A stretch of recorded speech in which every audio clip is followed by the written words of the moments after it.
Born Free, Blood Rose Nights Book 5, written by Keary Taylor, narrated by Raven Wildwood. Chapter 7. I'm nervous as we wait an entire hour after the sun comes up on a perfectly sunny day, but not as nervous as Roman and Sebastian are. I can hear both of their hearts hammering. I see the nerves in the tension of their shoulders, the thin line of their lips. They're both ready for anything. But as the sun blazes in the sky, each of us don a set of sunshades, Roman and Sebastian both having brought a pair for me. On perfectly silent feet, we aim for the mountains, completely avoiding any structures. If I were human, there's no way I would make this climb in the 3 hours it takes us. It's steep, like the only thing climbing this mountain are goats. The way is rocky and treed, and there isn't a clear path the entire time. My feet get cut every 10 minutes, but thanks to my vampire abilities, I heal in a constant cycle. I look like I just walked out of a war zone by the time we drop down into the next valley over. My hair is insane, my dress is nearly shreds, and I'm dirtier than I might have ever been in my life. But we don't see a single person as we travel down the valley until we get to a town. It's beautiful, clearly a tourist destination with a number of hotels and cafes. It's not hard to see why people travel from all over to visit. Do any of them have any idea that just an hour farther drive, they'll arrive at a town that is completely inhabited by vampires? A town ruled over by a millennia-old king? I stay out of view when we step into the first hotel we come across, and Roman pays for one night. No one needs to see me in this state. The desk clerk tries to make a fuss about it only being noon, too early to check in. But when Sebastian slides her 300 euros, she stops her whining and hands over a room key. "I'll be back in 30 minutes, Sebastian says, as all three of us walk down the empty hall. "You need something to wear. If anyone sees you like this, they'll call the cops for sure." No doubt. I look like I've been the victim of some serious abuse, and then thrown in the back of a livestock transport trailer. Okay, I need a size small shirt and pants. My shoes are— "You're a 7.5. Sebastian cuts me off. "I know what size you are, Juliet." I blush at that, and a low growl rumbles in the back of Roman's throat, but Sebastian just walks back out into the brilliantly sunny day. "Why didn't you just rip his head off the second you saw him again?" I ask Roman, as he swipes the key card and pushes the door open to a tiny but clean room. "Because, even though you hate him, I'm pretty sure you'd never forgive me for executing the bloody end he deserves," he says as we walk inside. Roman's eyes sweep the room, and he ducks into the bathroom for just a moment, sweeping the area. I don't have anything snappy to say to that. Would I be upset if Roman tore Sebastian apart? Everything he did was awful, but does he really deserve that? Do I really hate him to that extent? "See," Roman says, arching an eyebrow just slightly. "If you really wanted him dead, you wouldn't be hesitating."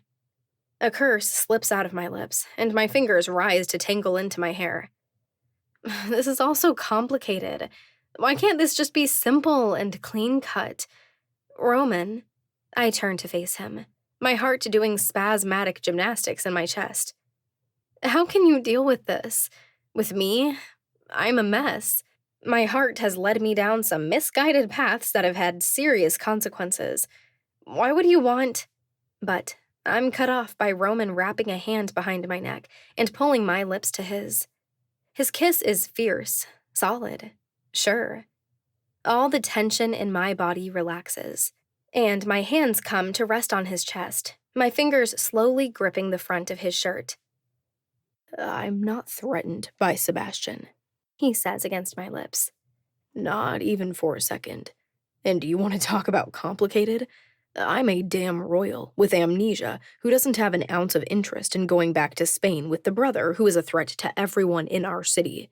If anyone can handle me, it's you, Juliet. And if anyone can handle you, be damn sure I can." And something that's been broken in me, something that fractured the first time I got in trouble as a toddler, doesn't feel broken anymore. I always thought Sebastian and I were two sides of the same coin. We understood each other's darkness. We both dealt with horrific trauma. But so much of our relationship was stuck in that darkness. It wrapped its fingers around every aspect of our relationship. But Roman? We're both damaged in different ways. But he's lifted me up, pushed me without resenting the person I am, shaped my past. And I feel it again as I pull Roman back to my lips. He tastes like the future and everything I never thought I'd find in a person. I breathe out, resting my forehead on his. Things are going to get messy. Just don't give up on me. Never, Roman says, stealing one last kiss. Go shower. We need to get out of here as soon as possible. And I know he's right, so I turn and head straight into the bathroom. When I'm done scrubbing the grime and blood off me, I hear the door to the main room open and close. The door to the bathroom cracks slightly, and I hear a shopping bag being set on the counter, and then the door shuts once more. I find my cell phone on the counter, which I dropped when Chelsea staked me, as well as a small supply of necessities. A brush and some minimal toiletries. A new pair of sunglasses. And I pull an outfit out that is as perfect as I could ever pick myself. Jeans, a black button-up shirt that hugs me just perfect, a black coat, and some sturdy, fuzzy boots. Damn, Sebastian. He knows me way too well. I step out of the bathroom, steam billowing into the room. I find Roman and Sebastian both on their phones, furiously tapping away, talking calmly and quietly. We need to get out if you're ready, Roman says, tapping his phone one last time before putting it away. Jay has a contact who is going to meet us at the airport with a fake passport for you so you can get on a plane. Our ride should be pulling up in 2 minutes, Sebastian says, finishing up his own travel arrangements. That easy? I ask. Surely, after being killed 12 times and a few days' journey to get here, it can't be as easy as calling for a taxi and booking a flight. I'll believe it's that easy when it's over, Roman says, his tone a low growl. He steps forward, taking my hand. He puts the keycard on the TV stand and opens the door, pulling me through behind him after he's scanned the hall. Sebastian follows silently, his eyes boring holes into our intertwined fingers. I can just feel it. It feels really weird to be traveling internationally, but having no bags. Not even a purse. The driver seems surprised and confused as well when he pulls up for us. The three of us stuff into the back seat. Roman very pointedly puts himself in the middle, seating himself between Sebastian and me. They're both protective when it comes to me, but in entirely different ways. Our fingers interlace once again, and the driver pulls away from the curb, no clue about the complicated love triangle of vampires in his back seat. An hour later, we're pulling up to a small but beautiful airport. Sebastian pays the driver, and all three of us head toward the doors. Just inside, it's nearly impossible to miss the man with solid white hair, yet can't be any older than 30, just like Jay Casper. No money is exchanged. No words are said. Roman simply plucks a passport from his slightly extended hand as we walk right by, not even a moment's hesitation. Maybe it really is that easy. We don't even get a second glance from anyone as we get through security, though I feel wildly blinded for 60 seconds when I have to take my sunshades off to be scanned. But 40 minutes later, I'm seated in a comfortable first-class seat, and the attendants are making a fuss of getting everyone settled. I cling to Roman's hand as the plane pulls away from the terminal. My heart starts pounding harder. I've still flown less than a dozen times in my life. The fear hasn't ebbed. Across the aisle and back 3 rows, I feel Sebastian's eyes on me. I feel his anxiousness. Once upon a time, it would have been him sitting beside me, whispering dirty thoughts into my ear to distract me. But he ruined that. Roman pulls our intertwined hands to him and presses his lips to the back of my hand. I lean into him, pressing my forehead to his, taking a deep breath in and out. It'll be over in just a few minutes, he reassures me. I nod, knowing it's true. And then it's done. The plane is in the air, and we rapidly climb before leveling out. I let out the breath I've been holding and tell each of my muscles to relax, one at a time. But it only kind of works, because then I remember what we are returning home to. What are we going to do about the mess we'll be facing when we get home?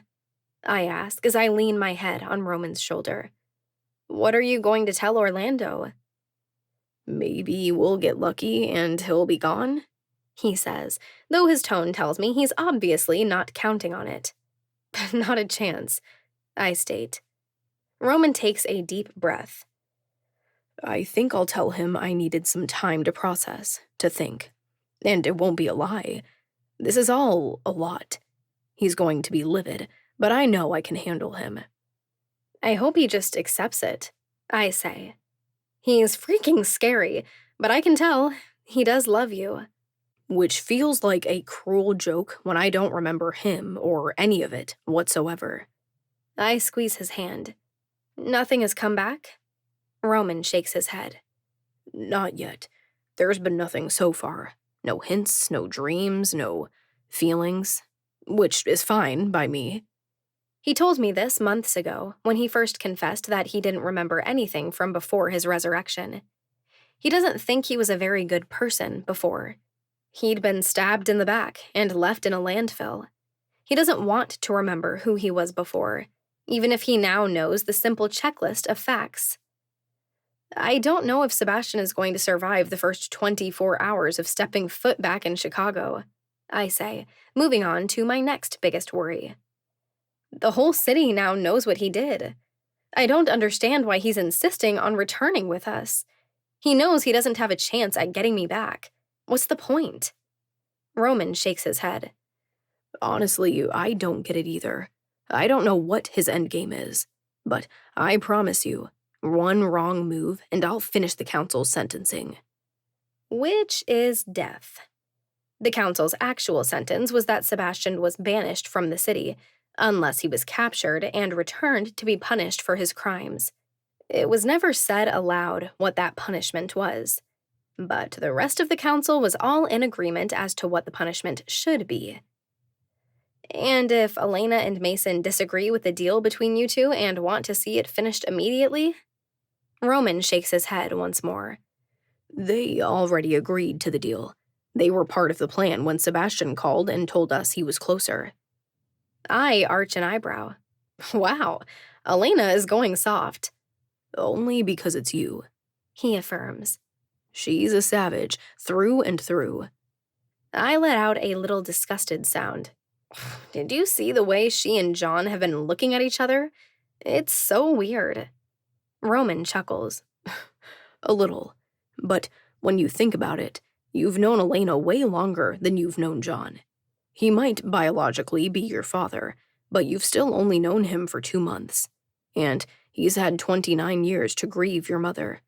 It might feel fast to you, but really it's not. I sigh.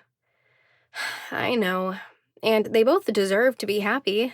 I'll get used to it, eventually. Roman places his lips to my forehead, letting them linger for a long moment. I take a deep breath in, and for the first time in my life, I feel like I have a partner. Someone who walks by my side as a complete equal, who will help me through the hard parts of life, and who I can be a support and help to as well. There are 2 layovers before we make our final descent into Chicago. I make a deal with myself that I will not get nervous or scared or reckless. I will be calm. I will be confident. I will be smart, and we will all get through this crazy situation. I hold my head high when the plane lands. Roman texts the rest of the council that we've arrived. One reply after another comes in instantly. Orlando has been looking for Roman, and he's not pleased that he has disappeared. We take you home, Roman says, as we stand in the aisle, waiting to unload. We act as if we did nothing wrong. I have no doubt Orlando will come to us within the hour. You have your team watching him? Sebastian asks from behind. Roman nods. All the house members are still in the city. Jay will be picking us up. I'd like to make one quick stop before we go home, I say, a sly smile pulling on my lips. 40 minutes later, we pull up to the police station. Roman tells Jay to wait at the curb. And together, all three of us, walk in through the front doors. I'd like to speak to Superintendent Day, I say to the man sitting at the desk. She's busy, he says in a bored tone. He doesn't even take his eyes away from the screen in front of him, just continues typing away. She'll want to see us, I say, and I step around the desk and aim for where I know Teresa's office is. The other officer yells after us, but vampires walk pretty damn quick when they want not to be stopped. I knock twice on her door before I let myself in. Get out, she growls, without looking up at us, not realizing who has just walked in. I don't think so, I say, folding my arms over my chest as I stop in the middle of her office, flanked by Roman on one side and Sebastian on the other. Thought you needed to see this. Superintendent Day's eyes are annoyed as she looks up, but when she sees Sebastian, they flare huge in surprise. Dr. Vincent, she says, shock and panic in her tone. She stands, though she stays put on her side of the desk. Hello, Teresa, Sebastian says, in that suave, cool way of his. Sebastian saved Teresa's life after she was shot in the line of duty a few years ago. She developed a loyalty to him that set her on a savage path to prove I did something nefarious to him. You're back, she says stupidly, her mind unable to reconcile the sight of him to the extreme belief that something nefarious had happened to him. Yes, as you can see, I'm still alive, he says, arching an eyebrow. I wasn't too happy to hear you had my former fiancé under investigation. My stupidity shouldn't have fallen on her. Roman being arrested for it, on the other hand. Sebastian sounds way too damn amused. Where have you been? She asks, sounding annoyed and maybe a little humiliated. Licking my wounds, Sebastian says, already over this dramatic show. Satisfied I'm not dead now? Teresa opens and closes her mouth, and I can't help but smirk at her. Things are probably going to be messy for a little bit, I say. There's some potentially threatening people in the city, but we're taking care of it. So if you hear of anything happening that doesn't have an explanation, well, now you know why you shouldn't go sticking your nose in every case. Without another word of explanation, all three of us turn and file out of her office.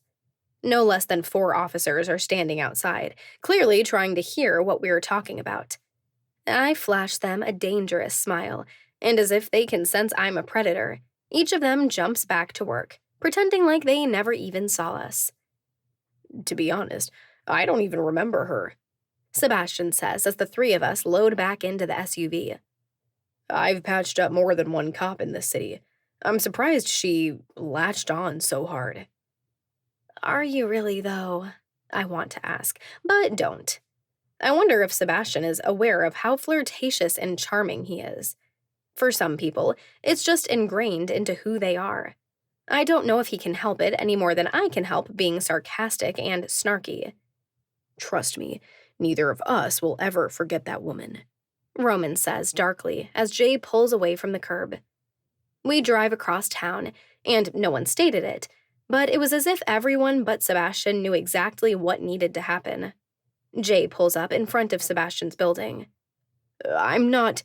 You are, I interrupt him. We're not messing around here, Sebastian.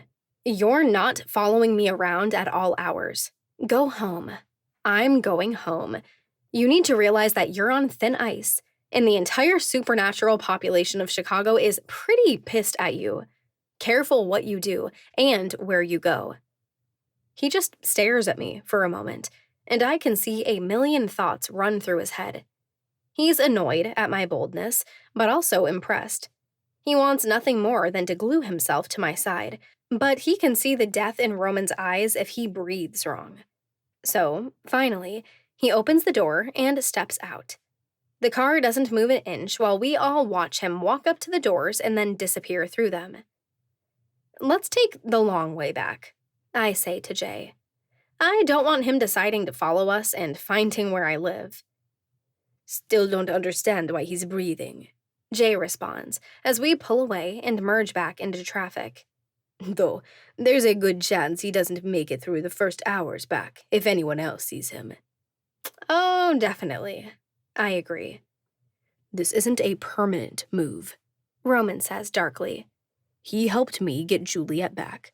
I don't plan to let him stay for long if he survives. Chapter 8. Roman's phone starts buzzing in his pocket as we roll through an intersection. He pulls it out and tips the screen to show me it's an out-of-the-country number. Orlando, Roman says as he answers. Evaporating into thin air within days of reuniting with your family is a pretty shitty move, Andres, Orlando snaps. I don't have to explain myself, Roman counters calmly. Oh, you really do, Orlando says coldly. But not today, Roman says firmly, no room for arguing. I need sleep. We can talk tonight. And Roman hangs up before Orlando can argue further. Why do I feel like you're antagonizing a very surly tiger? I ask, tipping my head to one side and staring at Roman. He might be a royal, but no one is about to boss me around, Roman says, still too calm for how nervous I am. Especially an obnoxious younger brother. I just shake my head at his audacity and watch as we roll up to my building. Jay parks out front and turns around to face us in the back seat. You going to make time to debrief on whatever shit is about to go down? He asks. Roman nods. We'll meet at the church in 5 hours. I wasn't lying when I said I need some damn sleep. Jay gives the kind of huffing laugh that says he doesn't believe sleep is what Roman has in mind. But Roman never gave a damn what anyone thought, so he doesn't react as he climbs out the door and holds out a hand to help me out. It feels like something big and small at the same time. The fact that we are returning to my apartment together. That Roman is planning on doing something as mundane as sleeping. But that he didn't even hesitate or question where he was going to do so today it makes me feel all fuzzy and comfortable inside. The elevator shakes and groans as we rise up to my floor. I realize I lost my key when Santiago grabbed me, but Roman doesn't miss a beat as he pulls out the spare I gave him the day I moved in. It feels like ages since I was here last. Even though it was only days ago, so much has happened since then. I was kidnapped, killed, over and over. I was dragged to the place a freaking king resides, and it was planned to hand me over to said king in hopeful exchange for royal granting. I don't know if this place exactly feels like home yet, but it's still a breath of relief when we close the door behind us and lock it. Roman crosses to the fridge and pulls it open. He draws out 2 blood bags and tosses one to me. I didn't realize I was thirsty until it's there in my hands.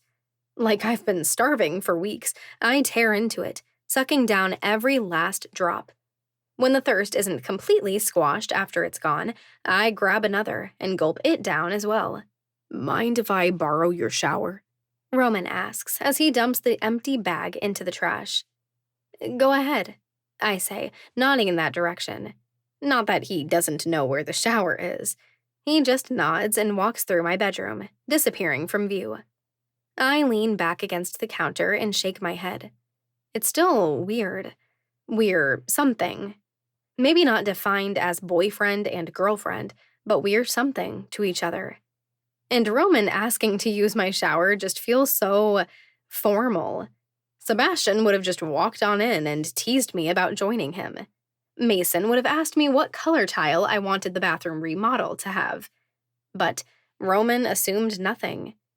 He's not putting me on lockdown, even though I was just kidnapped. We're here together. But what level of together are we? I plug my phone in and lay it on the counter. I can't believe the screen isn't shattered.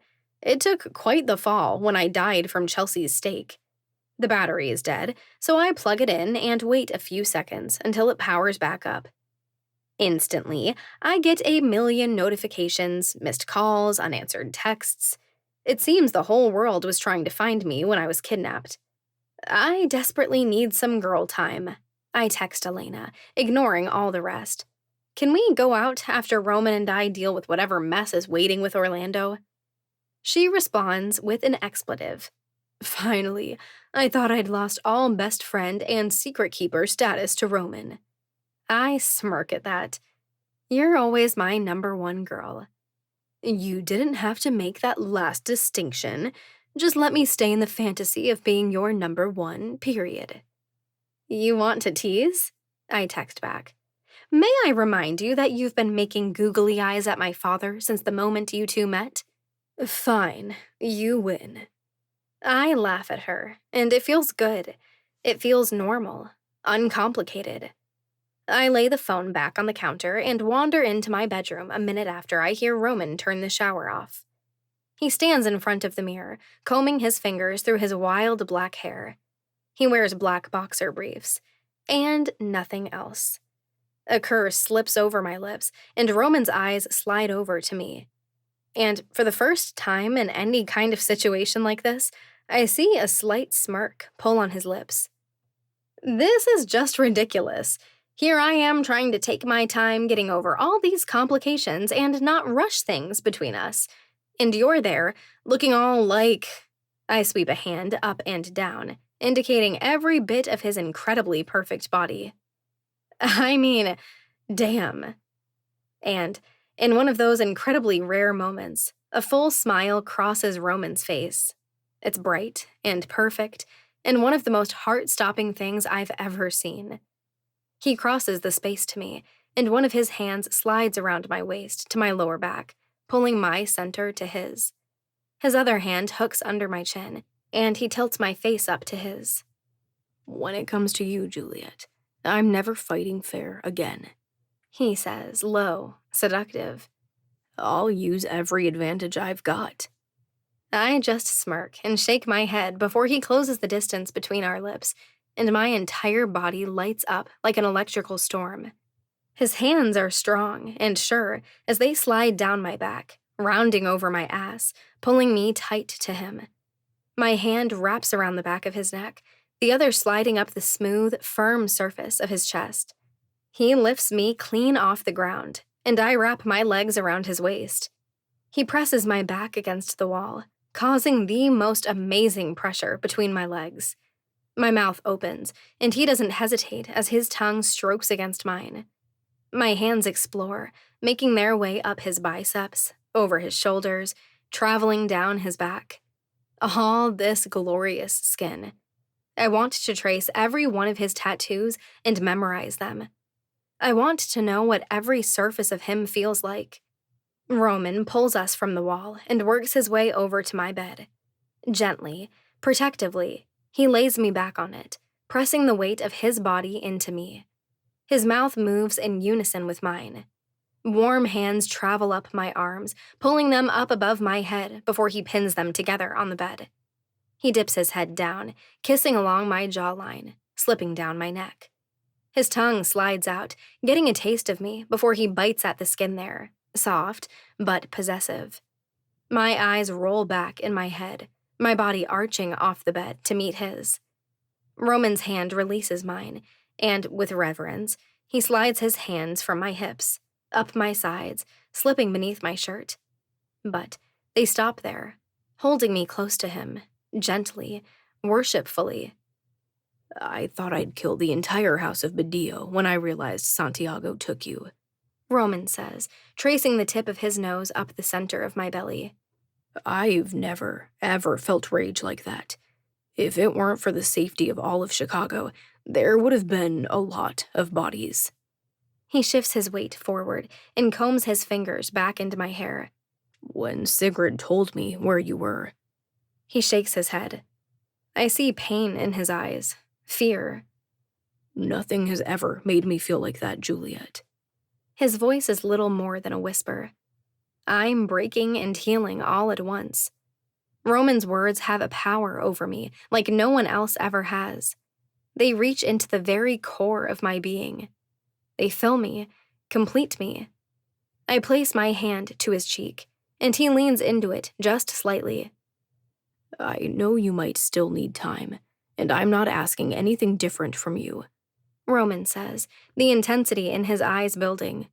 but I want to be very clear, Juliet. You are everything. You are the most important thing in this world to me. You're the first thing on my mind when I wake, and everything in my dreams when I sleep.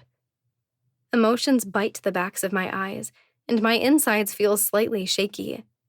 He presses his forehead to mine, his eyes sliding closed. He takes in a steady, deep breath. His body is so calm, so confident. He opens his eyes again, staring all the way down to my soul. Let me be very clear. I love you, Juliet. Forever. Until the end of my immortal life. I love you. Those words have only been spoken to me a few times in my life. But they have never, ever had the explosive impact like they do when Roman confesses them. Roman loves me. I love you too. I breathe out, an emotional quiver in my voice. I'm shocked at myself that there is no hesitance, that the words come out immediately. I still can't believe we're here, that we found our way to each other. But you're my future, Roman, and I'm done being hesitant and embarrassed and questioning myself. It's you, Roman. You're it. I know it with everything in me. I love you. I do. I love him. And with the confession of the truth, something explodes in me. The dam breaks. It floods me with fate and cosmic kismet. Roman and Juliet. It was always going to be us. Roman's lips claim mine, and this kiss is different. It's confident. It's sure. It's natural and new and meant to be. My fingers lace into his hair as I pull him closer to me, tighter. His hand wraps around my waist, lifting me off the bed slightly. It's over. My guilt, my shame over the fact that I was with Mason, and it was all about being physically selfish. That I was with Sebastian, and we were too broken to ever work together. I'm done with the guilt. I'm done being embarrassed that I've been with 2 other men in under a year. Because it doesn't matter. I had to figure myself the hell out. I had to find my path here, however rocky it was. I had to go through all that to see my soulmate. And it's Roman freaking DeLuca. He is my it, my person, my forever.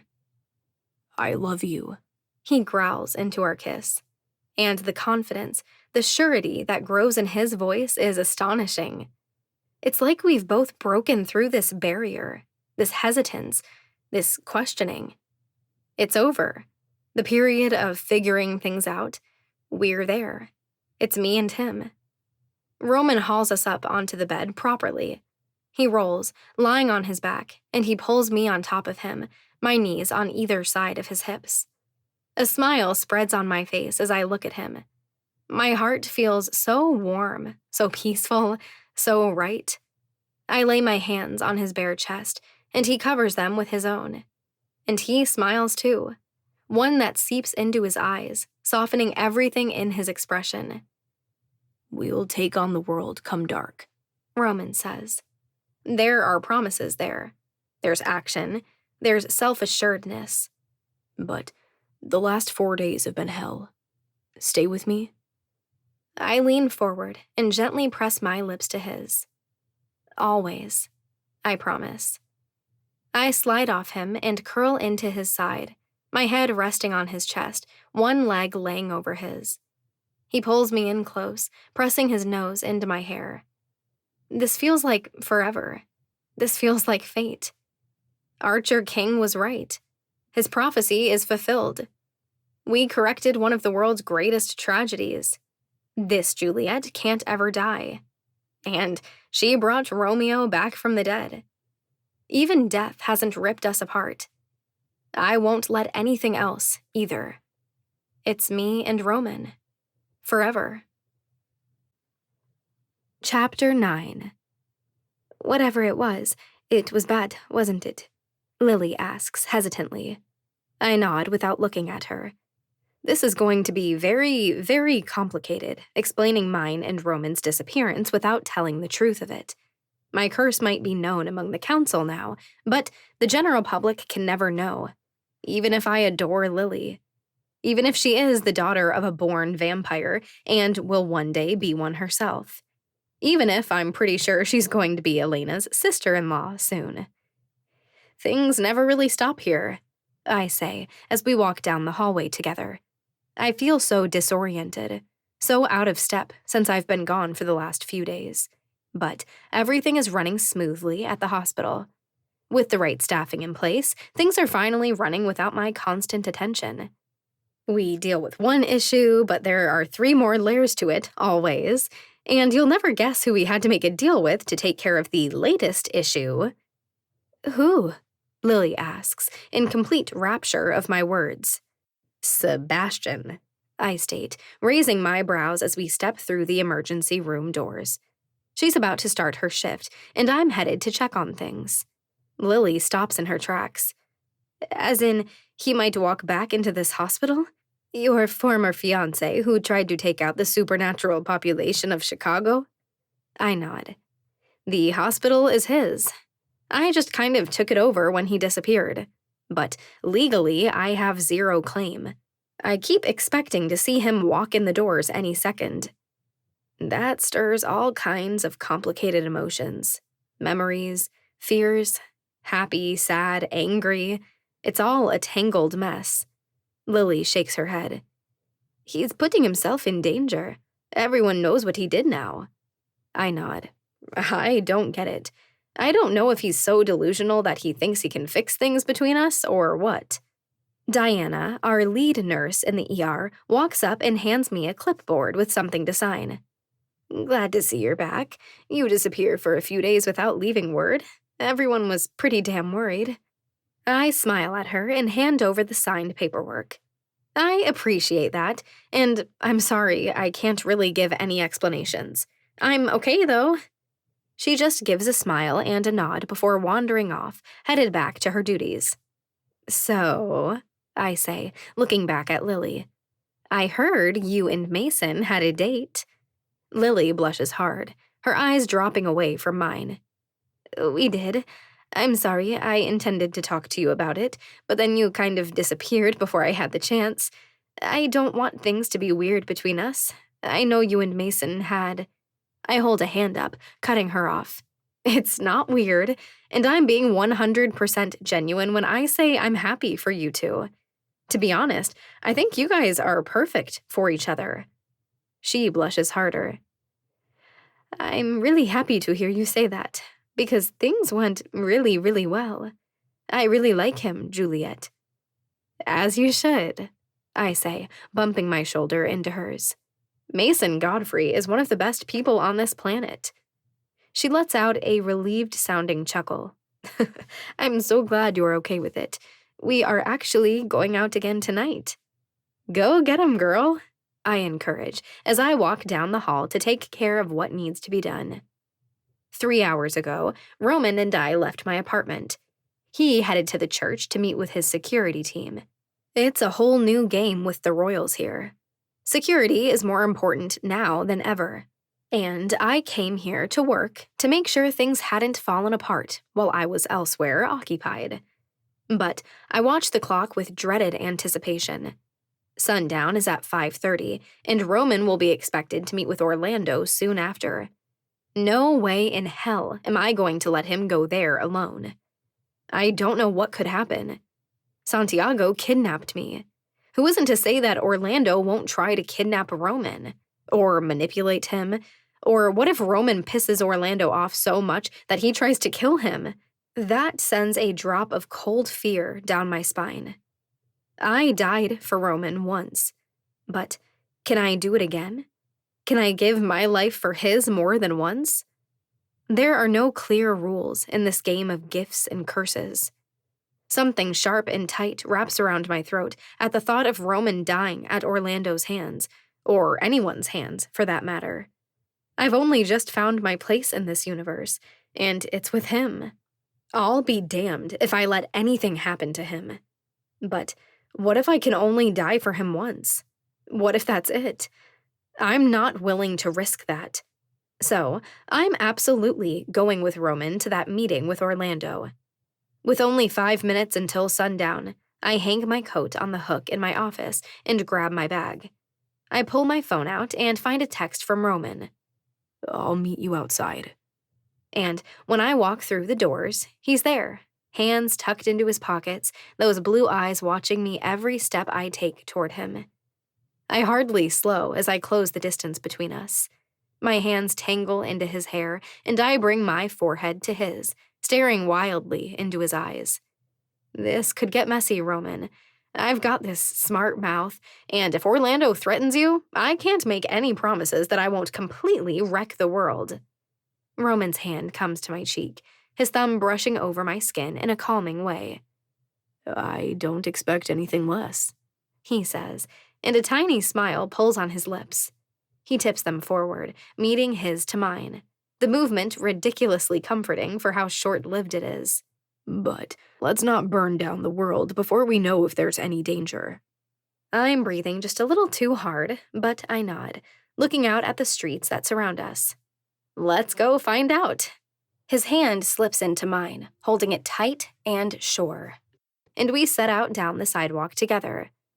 It still boggles my mind that people have this kind of money as I walk into the hotel where Orlando and his house members are staying.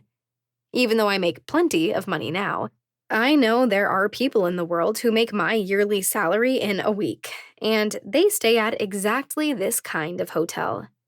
Just how much money does the king supply the houses with? He's had thousands of years to accrue money. I'd imagine he's gotten pretty damn good at it after that many years. I hold my head high as I walk through the lobby, giving the slightest of nods to the desk attendant.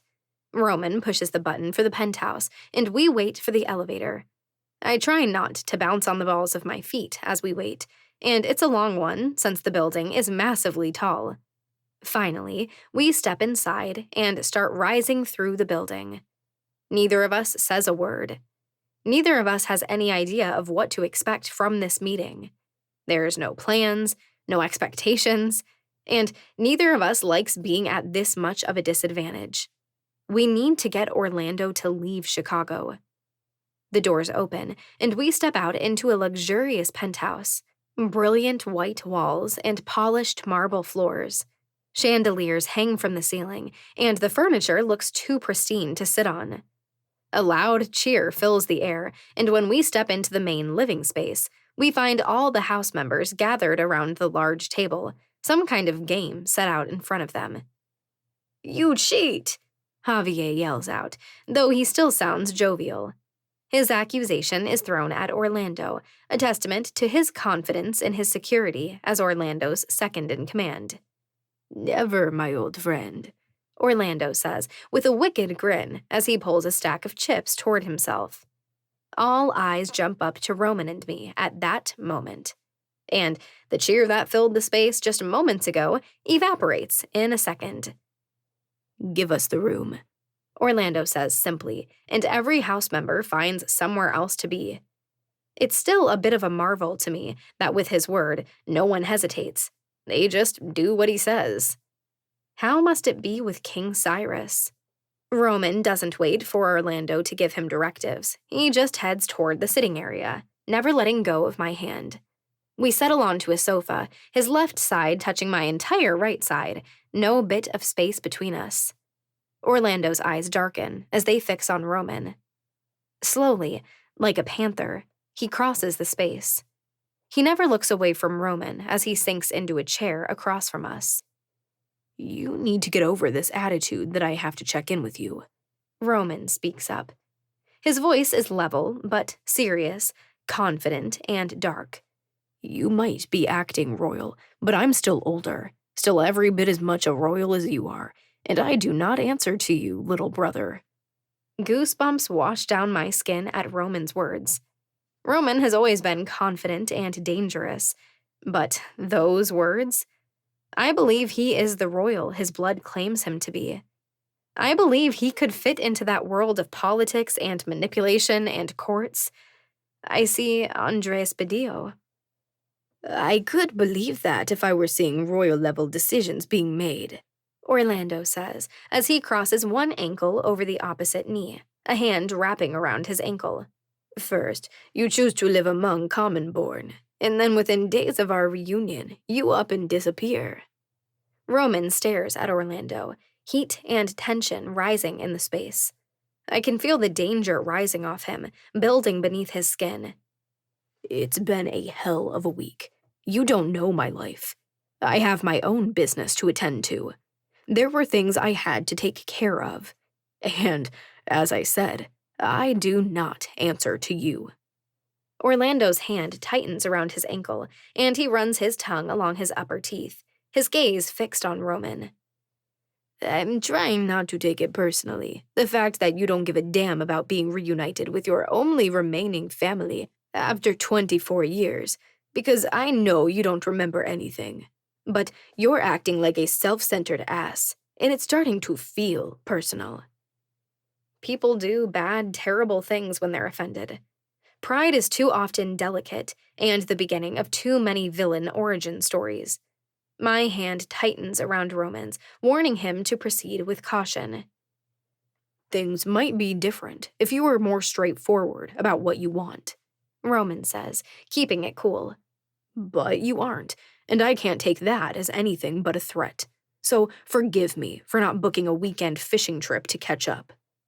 The hesitance from Orlando makes me wonder if he really doesn't know. Does Orlando really know what he wants from Roman? Or did he simply get an alert when Roman's picture went into the police system, and he reacted without thinking, determined to track down the brother who disappeared years ago? See? Roman points out. You don't belong here. You realize that? Orlando says. You are a descendant of Malachi, the seventh son. You haven't run away to another respectable house. Of all places, you are hiding in the crime-riddled city, under the rule of the House of Alloway, of all houses. You have settled in a country that is not your own. You couldn't even speak English until you were 15. Andres, you should come home to Spain. No. Roman responds immediately, flatly. I see something darken in Orlando's eyes. Little alarm bells start going off in the back of my brain. I know what it looks like when someone is getting pushed toward a ledge. I've been that person for most of my life. You have friends there, Orlando says, his jaw clenched. You have a legacy there. You have power and influence, and you have family there. I have friends here, Roman says, his tone firm. I am a part of the community here. I don't need power, and I don't give a damn about influence. And maybe things can change, and you, as my brother, will become a factor. But for now, my family is here in Chicago. So, this is where I will stay. Roman brings the back of my hand to his lips, and he presses a gentle kiss there. Family. Roman has claimed me as family. And that means everything. This isn't about blood. This is about choice. Some families are the ones you choose. Roman and I are a family now. For just a fraction of a second, Orlando's eyes flash red as they slide over to me. I wonder if Roman realizes what he's just done. He's made me the main reason why Orlando will never have his brother return to their homeland. You're a doctor, Orlando says, addressing me directly for the first time tonight. Can't you fix his brain? Can't you make him remember who the hell he is? This guy is getting under my skin. I tend to have a short fuse, and he's burning through it way too quickly. I'm afraid not, I say, lying on the fly. We've run tests, and from everything we can see, the damage is permanent. There's a shift in Orlando's eyes, and I see something like grief and relief and anger flash through them all at once. He had hope. Until I delivered those words, lies, he had hope that he would get his brother back someday. And I just crushed that. Did you kill Santiago? Orlando asks. And panic instantly rips through me at the sudden change of direction into a lane we haven't discussed how to handle. The two of you disappearing at the same time is no coincidence. Yes, Roman answers. He doesn't hesitate. There's no apology in his reply. I assumed he deserved it? Orlando questions, though from his tone, it doesn't sound as if he really cares. He did, Roman answers, before changing the subject flawlessly. Things will never go back to the way they were, Orlando. His tone is calm, and I think I detect just the smallest hint of compassion in it. We've gotten out on a rocky start, but in time, I'm willing to give this another try. For now, I think you should go home. You have a region to attend to. And you truly don't want it? Orlando asks, narrowing his eyes at Roman. You've at least been a part of this world, even if you couldn't remember before, for 24 years now. You know the system. You know the roles there are. And even with all of that, you don't want the crown, the house? Confidently, Roman shakes his head. I'm happy with my life here. There's a hurricane of emotion going on inside Orlando's head. His eyes may as well be windows. Anger, betrayal, hurt, disappointment, relief, confusion. Those eyes slide over to me, and I wonder how much he hates me right now, how much he blames me for his brother not wanting to return to Spain. I do not understand it, Orlando says, his voice shaking, hinting at how he is barely keeping control. Not one bit. But you're right, Andres. You are the elder brother. You do not answer to me. So, if you wish to stay here in this smelly city, it's your prerogative. Relief slips from my chest, my poker face slipping as I try to hold it all together. My grip on Roman's hand loosens just slightly. Thank you, brother, Roman says, with the slightest bow of his head. I appreciate you respecting my wishes. Orlando studies Roman for a few more moments, brushing 2 fingers over his lips in thought. I expect you to send us off in style. You would receive the same treatment at the house of Badillo. Of course, Roman offers, calm and cool. Let's make plans to spend Christmas together, Orlando says, as all 3 of us stand, each ready to get this stress-anxiety meeting over with. We made some great memories in Switzerland. Perhaps it's time to make new memories since you lost all the others. I think that's reasonable, Roman says, and from his tone, from the ways I know his voice now, I think that maybe he will actually consider it. And if there are any wedding bells in the future, I will be exceptionally offended if I do not receive an invitation, Orlando warns, meaning every word. That much is obvious. Stay on your best behavior, and we'll seat you at the table with all our favorite single ladies. I tease, because I can't help it. Human ones, he insists. Somebody has to produce an heir, and it seems it will not be Andres doing anymore. I flip him off as Roman and I step into the elevator, and maybe things will be mended between the brothers, because Orlando just laughs, a full-bellied, head thrown back kind of laugh. See you tomorrow night, 8 o'clock, Roman says, as the doors close between us. Once the doors are fully closed, Roman is the one who lets out a relieved breath. Yes, all of that calm and reserve truly was a show. You were amazing in there, I assure him. You didn't rip any heads off or threaten any lives. Roman chuckles. Trust me, it wasn't easy. And when he started in on the air speak again... Do you really think he's going to leave? I ask. I feel slightly more able to breathe with every foot of space we gain between us and Orlando. But I won't truly be able to breathe again until he's on an airplane bound for Spain. I saw the disappointment in his eyes when I said your memory loss was permanent. Orlando really does care for you. With his attitude, it's hard to imagine that getting him to return to Spain is going to be this simple. Roman shakes his head. I still don't trust him. I'm just having a hard time accepting his reasons for being here. But maybe that just says something about me, that I've never cared for people in a way that's normal. You're not the only one, I admit. When you're constantly forced to watch your back, It's nearly impossible to believe that anyone can have pure motives. I'm going to send someone to Spain, Roman says. He's still holding onto my hand, his grip tight. I might have relaxed a little now that we're not in the same room as Orlando, but Roman has not.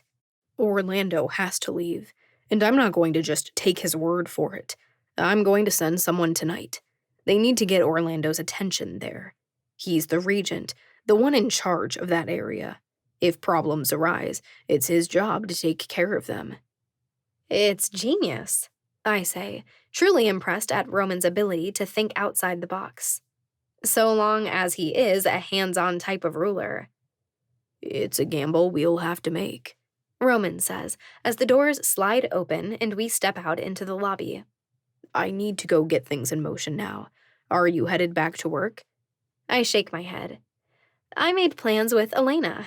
I think I'll head to Godfrey Tower now. Roman nods and snakes a hand around my waist.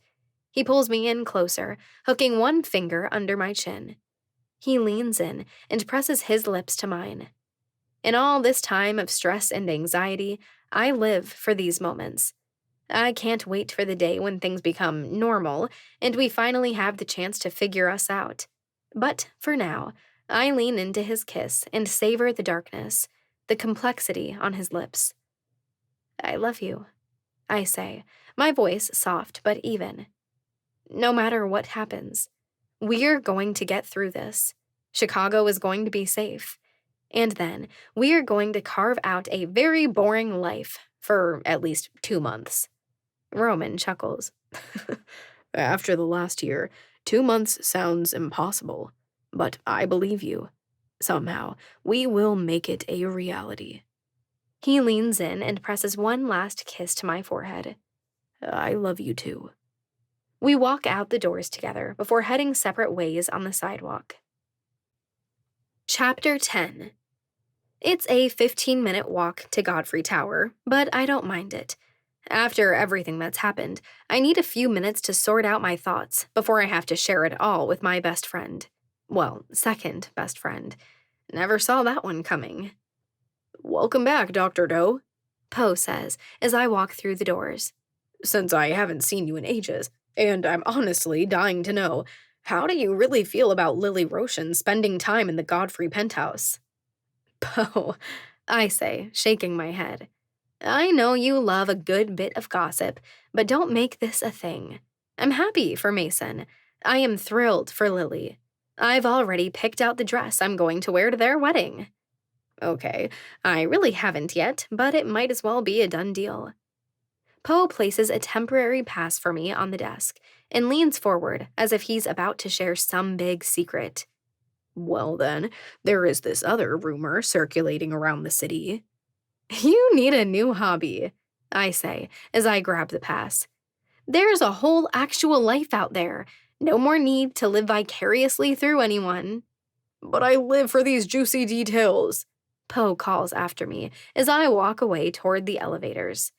I just chuckle to myself and swipe my pass.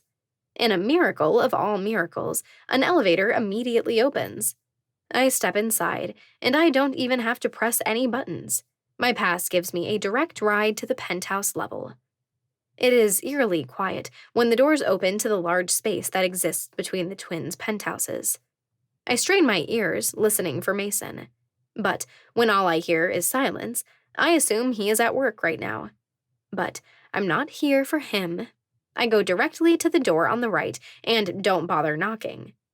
The moment I open the door, music hits my ears, playing through the speaker system that runs through the entire penthouse. I have always teased Elena that she has the worst taste in music. It's all pop music, uppity and jumpy. Boy bands? Elena knows every single one that has ever existed, it seems like. A scent hits my nose as I walk inside, and awkwardness fills me to the brim. John, my father, has been here. And recently. Elena walks out from her bedroom, her phone pressed to her ear. She speaks business jargon, sounding official and rather annoyed. But her eyes flick over to me, and as soon as she realizes I have arrived, she ends the call. Will you go to Miami for me? She asks, sounding like she is truly dreading it. I need to go close this deal, and they won't do it over the phone. Do you know how much sunshine there is in Florida? No, I say, as I shake my head, a content smile pulling on my lips. I've missed this, spending time with the very first person I ever learned to love. Can't say I do. I still haven't ever been to Florida, and now that the eyes are a little bit of a problem, I'm not sure I'm in too much of a hurry to visit. And of course, the sky there is bipolar, she says as she makes her way into the living room, settling into a massive, overstuffed couch. 1 second you have sunshine, the next the sky goes black, and it dumps rain for the next 30 minutes. And you better watch out, because you never know when a hurricane might roll through. I cross the room and sink into the couch beside her, tucking my legs up into my chest and wrapping my arms around them. But isn't it nice that things are starting to look a little bit normal? 10 days ago, you were lying in a hospital bed, and I had no idea how or when I was going to wake you up. Well, now we have a royal walking around our city, and who the hell would have ever guessed that Roman DeLuca should actually be sitting on a throne? I don't think there is any such thing as normal anymore, Juliet. But at least some things are being set right in this world. It looks like you and Roman are figuring things out, she says as she raises an eyebrow at me. I let out a sigh. I'm not all that good at this girl talk thing. She knows this, yet she never hesitates to dive right in. Somehow, you were right, I admit. I still don't know how you could see it because I sure didn't. You pretty much gave me a heart attack when you told me that I was in love with Roman at the party. When did you become a psychic? Elena lays her hand over mine, the one stretched over the back of the couch. I know it has never been and never will be your fault, but sometimes it becomes glaringly obvious that you are a little emotionally stunted. That would sound insulting, but she says it with the most loving, genuine smile in the world. Something changed the day you walked out on your engagement party. Roman disappeared and then returned a few minutes later, and everything was different after that. The way you looked at him, the way you gravitated toward him. I saw it in your eyes, the both of you. You were keeping each other's secrets, and you only trusted each other. Roman has never trusted anyone in his immortal life. And I know you trust me, but it was different with him, Juliet, she says as she shakes her head.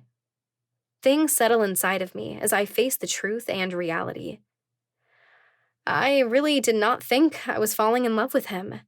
I was in no state of mind to fall in love with anyone after what happened with Sebastian. I've always been one to save myself because there were no other options. But during that time, I shake my head. I needed someone right then, and Roman was the very last person on this planet I expected to fill that role. Sebastian had been convinced that he and I were having an affair, but the thought truly never ever crossed my mind until you said what you did at the party. Elena nods. I know, babe. I don't want to feel like I have to make that definition to everyone in my entire life, but I do. Chalking it up to going through 3 relationships in less than a year. It would leave any girl feeling a little defensive. So, have you told him yet? She asks, raising an eyebrow. I feel my face blush. I don't like this conversation, yet in the weirdest way, I'm craving it. Yes. And he undoubtedly said it back, Elena says.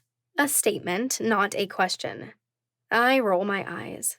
Yes, but can you finally tell me what the hell you meant at the party? You said Roman had been in no rush. Elena just gives me this look like I'm a huge idiot. Juliet, you don't have that kind of insane emotional reaction to someone you don't have feelings for. Roman took one look at you, and you set every alarm bell off in his system. He's pretty emotionally stupid, too, so I think it took him just as long to figure out what the hell he was feeling as it took you. But you two figured it out eventually. Is she right? Has Roman been holding on to some kind of feeling for me since the second we met? I shake my head. I don't want to think that. Maybe that's why he hated me so much early on. I was with Mason, even though everyone knew it wasn't going to work out, including me and Mason. Then I was with Sebastian, and it looked like it was a match made in heaven, except we were both the same kinds of broken, and our pieces couldn't fit together. And then there was that protective side of Roman that came out the night of the engagement party, when he saw that I was breaking, that I was scared, and he stood up when I couldn't do it myself. Maybe this was there all along. So, I might not be your best friend anymore because best friends aren't supposed to be the last to know your secrets. Elena razzes me because it wouldn't be us otherwise. But can I at least be your maid of honor at the wedding? Wedding? I blurt out, my eyes turning huge. You need to slow the hell down because my head is still spinning every time we even kiss. She laughs, a genuine and uncomplicated thing. Ugh, I've missed this. This right here almost feels like the old days. You know, the ones before you were a vampire and everything went completely crazy. Speaking of crazy, I say, leading us into the next phase of the conversation. I can tell John has been here. What's going on with you two? Her smile turns into a little bit of a cringe. Okay, I realize how shitty of a friend I was being there for a while, because I've been so scared of what you were going to think of this, and I gave you so much crap about being with Mason, so first off, I'm so sorry for the way I acted. I gave her a half smile. I appreciate that. It was hard, even if you were right in the end. She shrugs. Still, I never wanted to cause you pain or put a divide between us. And so, I hope that maybe you might be open to listening? Ugh, this is so complicated. So weird. But this is about two of the people I care most about in this world. I'll listen, of course. Elena takes one deep breath, letting it out in a huff, as if she's gearing herself up for this huge thing. Sometimes there is just a spark, okay? Two people meet, and they don't even know each other yet, but it isn't all about physical attraction, and there's just something there. You know my track record with men. They've sucked, and honestly, I was okay with just being single for the rest of forever. But when I saw John, I closed my eyes. You have to separate him right now. When Elena is talking about him, John is not your dad. I take a breath and open my eyes again. I haven't felt like this in, well, to be honest, ever, Elena admits. She looks so worried, so scared about what I'm going to say. There's tension in her shoulders, her spine, her nervous hands in her lap. And talking to him? Most men think I'm just too much, but I don't feel like that around John. Elena and I are so alike in so many ways. We both have smart mouths. We're both sarcastic. Neither of us is soft or sweet.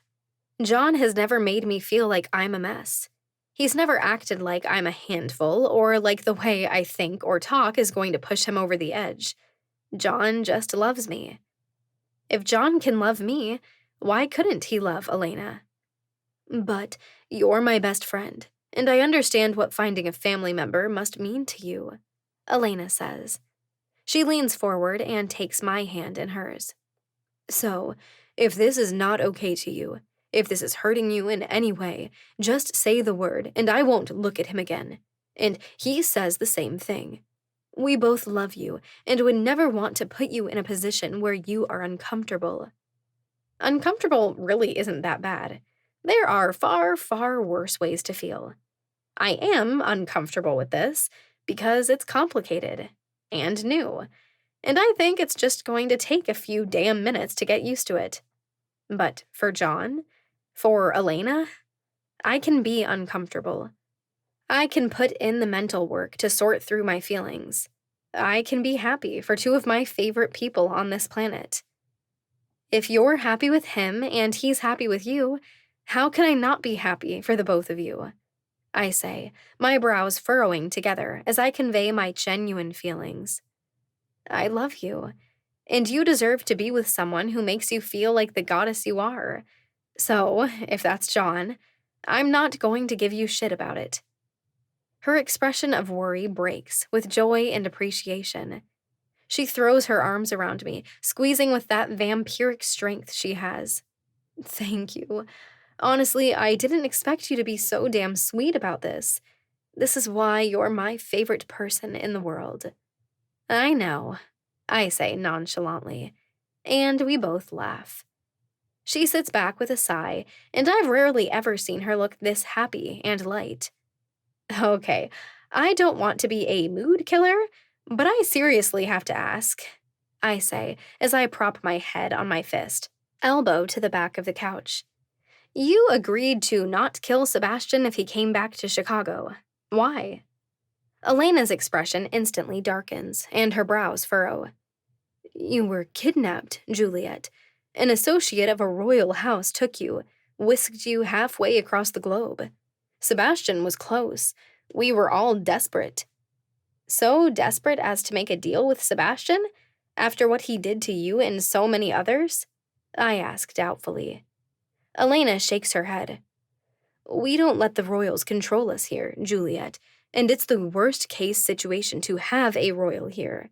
But that man, he was taking you straight to Austria, to the king. You have so many people who love you here. Do you know what that desperation felt like? I don't know if I do. Maybe I'm too broken.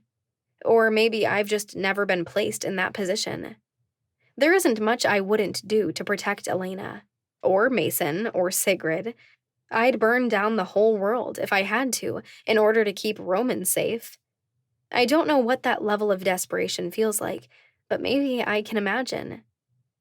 What are we going to do about him? I ask, hating the complicated feelings buzzing inside of me. He's here in Chicago. I don't think he has any plans to leave. He wasn't particularly thrilled when I told him he couldn't follow me around. And it seems pretty likely he's already following me again. What was the extent of this deal?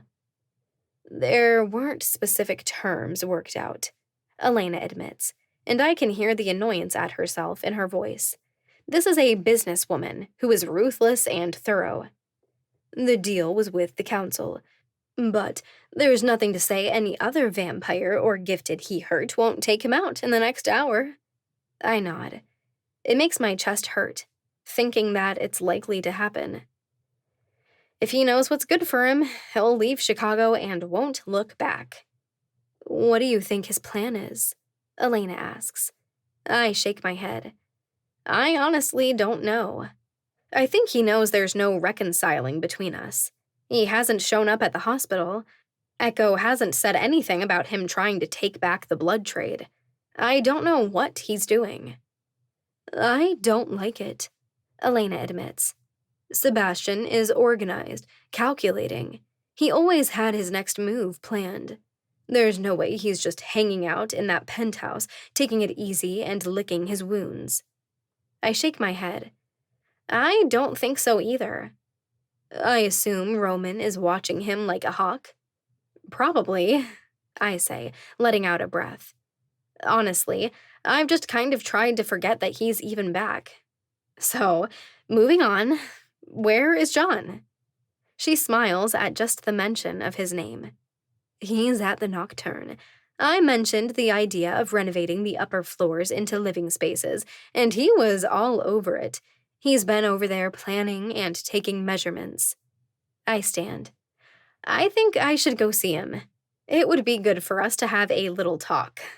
Elena stands too and kisses my cheek, pulling me in for a brief hug. Thank you, babe. I love you. I roll my eyes at her and head toward the door.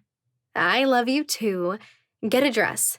We're having a send-off party for Orlando in the house tomorrow. He says he'll leave now, but I'll believe it when I see it. Well, that's the second best news I've heard all day, she says, a tentative but hopeful smile on her lips. I call a goodbye and walk out the door. The elevator plunges me down through the center of Godfrey Tower and lets me out at ground level. I stop into a shop on my way to the Nocturne and pick up a new dress. It's a crushed velvet, emerald green affair, one that hugs my curves in all the right ways. I have some black heels at home I'll pair with it. I try not to linger on imagining the look that will be in Roman's eyes when he sees me in it. I finish my walk to the Nocturne and use my key to open the door.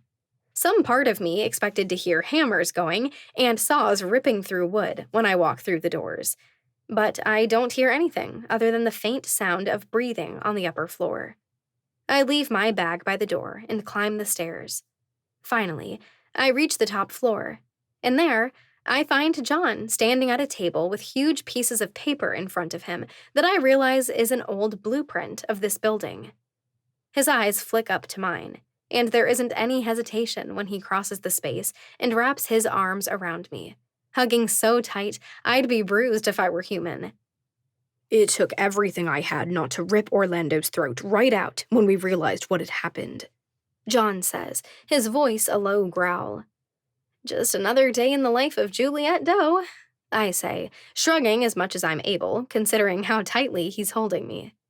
There's a noise in the back of his throat, low and angry. You don't have to keep going by Doe. In fact, I wish you wouldn't. Just the name is a painful reminder of what was taken from us. I let him go and look into his eyes. I'd never really thought of that. I nod. I'm definitely not emotionally attached to it. If anything, I kind of hate it. Because you're right, it's a constant reminder. But Juliet Bonnie just doesn't have the right ring to it. But Juliet DeLuca sure does, he says as he arches an eyebrow at me, a light smirk on his lips. You and Elena need to knock that off, I say firmly, though I'm fighting a chuckle. It is way, way too early to even think in that direction.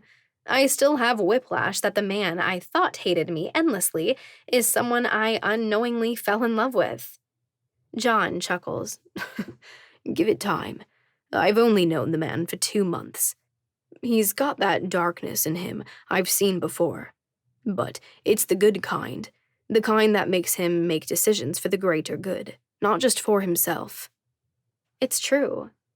I've never thought of it that way. Roman has always made decisions that are for the greater good of everyone around him. Sebastian made decisions that benefit what he wanted, no matter if they hurt those around him. Their darkness is not the same. Look, I just wanted to come here and tell you that I'm not going to have a problem with you and Elena being together if that's what you want, I say, jumping right into it. You're sure? He asks, looking up at me from beneath his lashes. I don't want this to hurt you. I loved your mother with everything I had in me. I've loved her for a long, long time, and I'll never stop. I nod. I don't know if I can really understand, but I'm doing a lot of emotional growing and stretching in the past hour, all for the sake of people I love. I know. It's more just, you're so old.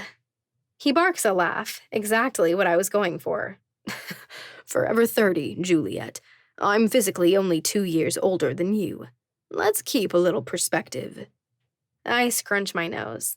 Well, physically, Elena is only 25, and you died over 250 years ago. You're basically an ancient bag of bones. He scoffs and shakes his head as his eyes rise to the ceiling. But he's just as entertained as I am. And it's such a relief that we have this in common, the need to diffuse difficult situations with sarcasm and teasing. He lets out a sigh, and his eyes slide back to mine. Seriously, though, thank you, Juliet. No problem, I say, bumping my shoulder into his. Now, why don't you show me your plans for this place? And he does, with excitement and enthusiasm. He shows me his plan for a grand central kitchen and a dining room that is more of a hall that can feed dozens of people. He has plans for a grand room that will be 2 stories tall. There will be dozens of bedrooms. There is a plan for offices and guests' bedrooms on the floor just above the ballroom. It's a grand, centralized place to run all things supernatural in this city. I wonder if this is what houses look like, if this is how they operate. If so, it's kind of beautiful, because I catch the vision of it. Living together, safe, organized, efficient. I'm starting to love the idea of us all living under one roof, the council and our loved ones.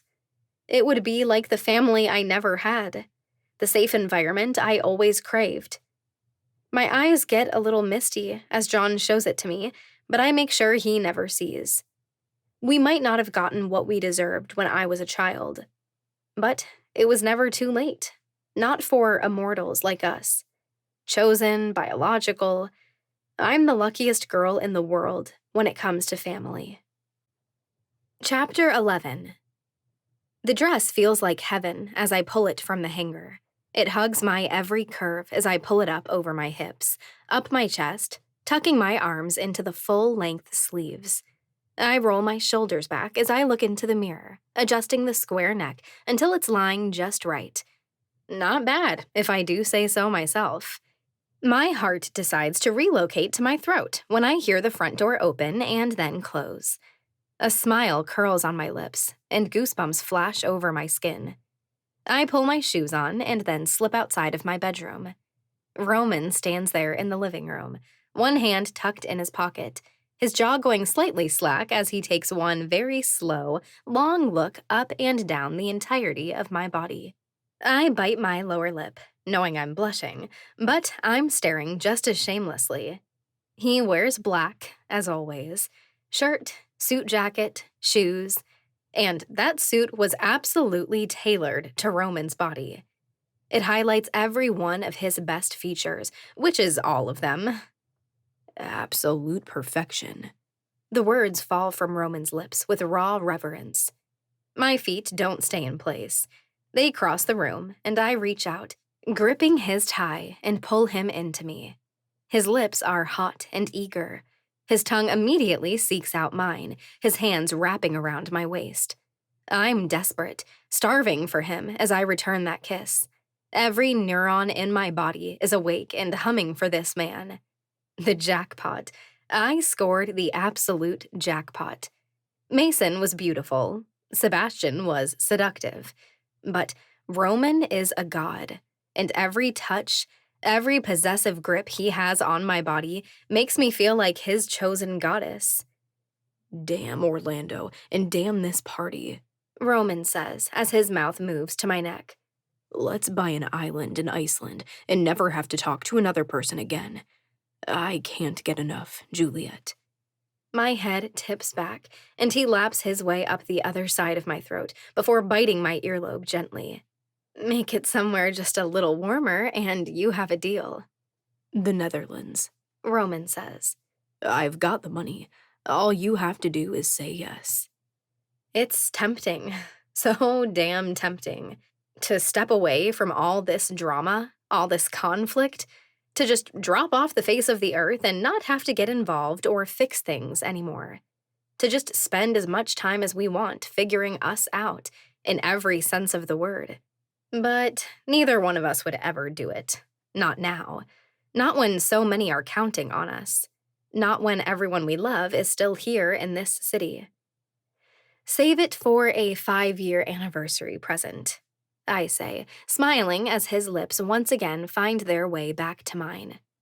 His hands slide down over my bottom, and he gives a possessive squeeze, eliminating any air gaps between our bodies. It's a promise. This isn't my real life.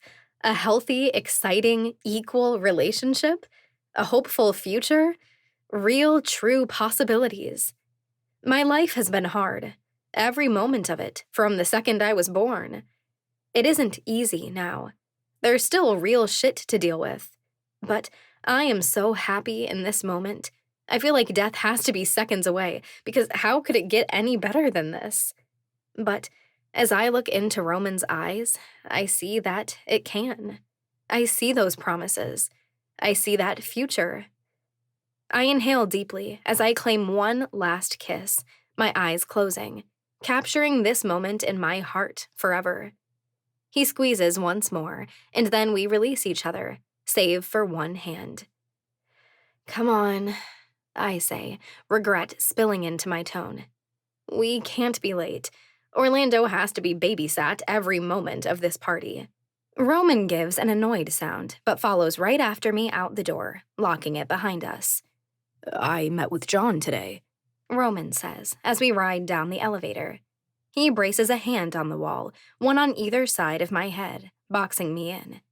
Those blue eyes bore into me with such intensity, I'm pretty sure my panties are melting right off. I asked for the 3rd floor of the Nocturne, for just the 2 of us. My heart skips a beat in my chest. Is that your way of asking me to move in together? I'm not messing around here, Juliet, he says, his voice low, rough, raw. I'm done. There's no more search, no more doubt, no more questions. I've found you. I love you. And that's a vow until death. Something takes hold of my soul right then. Roman has a way with words that infuse themselves with every white blood cell in my body, every electric current that keeps me alive. When all this mess is sorted out, I'll let Jay take the lead for a while. I'm going to build you anything you want on that 3rd floor, Juliet. I'll build us a home.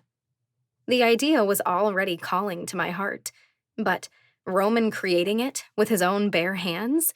It's the hottest thing he's ever said to me. Why the hell did it take me so long to see you? I say, as I shake my head and wrap my arms behind his neck, drawing his lips to mine. You're perfect.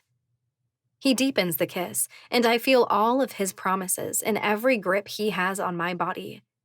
We're done. No doubt, no messing around, no kid stuff. We're in this for forever. The elevator dings, and the doors slide open. An old woman standing there gives us an embarrassed squeak when she catches our intimate moment. Roman doesn't blush, though. He simply takes my hand and strides out like it's everyone in the world's job to acknowledge what is between him and me. The venue is a private club we rented out for the night. I'm not even sure who took care of the details, but it's all been arranged. Roman and I are the first to arrive. We speak to the owner, who says it's all paid up. Apparently, we've provided our own DJ and bartender, though the owner doesn't seem too keen on it. But he leaves just a few minutes later with confirmation that we have the place to ourselves until 3 in the morning. I have a feeling this is going to be the longest night ever, Elena says as she walks in, immediately followed by John. She looks just as much a siren as she ever does, wearing a long, shimmery dress that is so close to the color of her skin she nearly looks naked. At least we have an end in sight, I say, keeping my tone quiet. Orlando could show up any moment, and the last thing I want is for him to get set off. Several of Roman's security team members walk through the door. I have no doubt they've got all kinds of weaponry attached to their bodies, ready to throw down if things get ugly tonight. Just a minute after, more people from Mason's teams walk in. Tabitha and Patrick watch everything from the outskirts. This is a game of trust. Those we can trust in our city to keep things quiet and calm while trying not to look guilty to the house. There are 20 or so of our own people already here when I hear the doors being pushed open, and Orlando's loud voice fills the room. I looked you up, he says. Mason is at his side, looking very uncomfortable and very annoyed at his company. You're worth more than half of the countries that surround mine. We've been very fortunate, Mason says, humble but irritated. Come on, tell me what the real number is. Orlando goads as his house members filter into the space, mixing with the city residents. It was just an estimation online. A real businessman never reveals all his cards, Mason says as he walks toward our circle of Roman, myself, Elena, and John. It's an obvious dismissal that this conversation is over. I have a feeling you've got access to a few dollars yourself, I say, trying to ease some tension, putting some tease into my words because Orlando seems to like it. I bet you booked one of those fancy flights where the seats lay all the way down, and you've practically got a little bedroom to yourself. Oh, sweet Juliet, he says, turning on the charm and the smolder. We've done one better. Charter jet is the only way to go.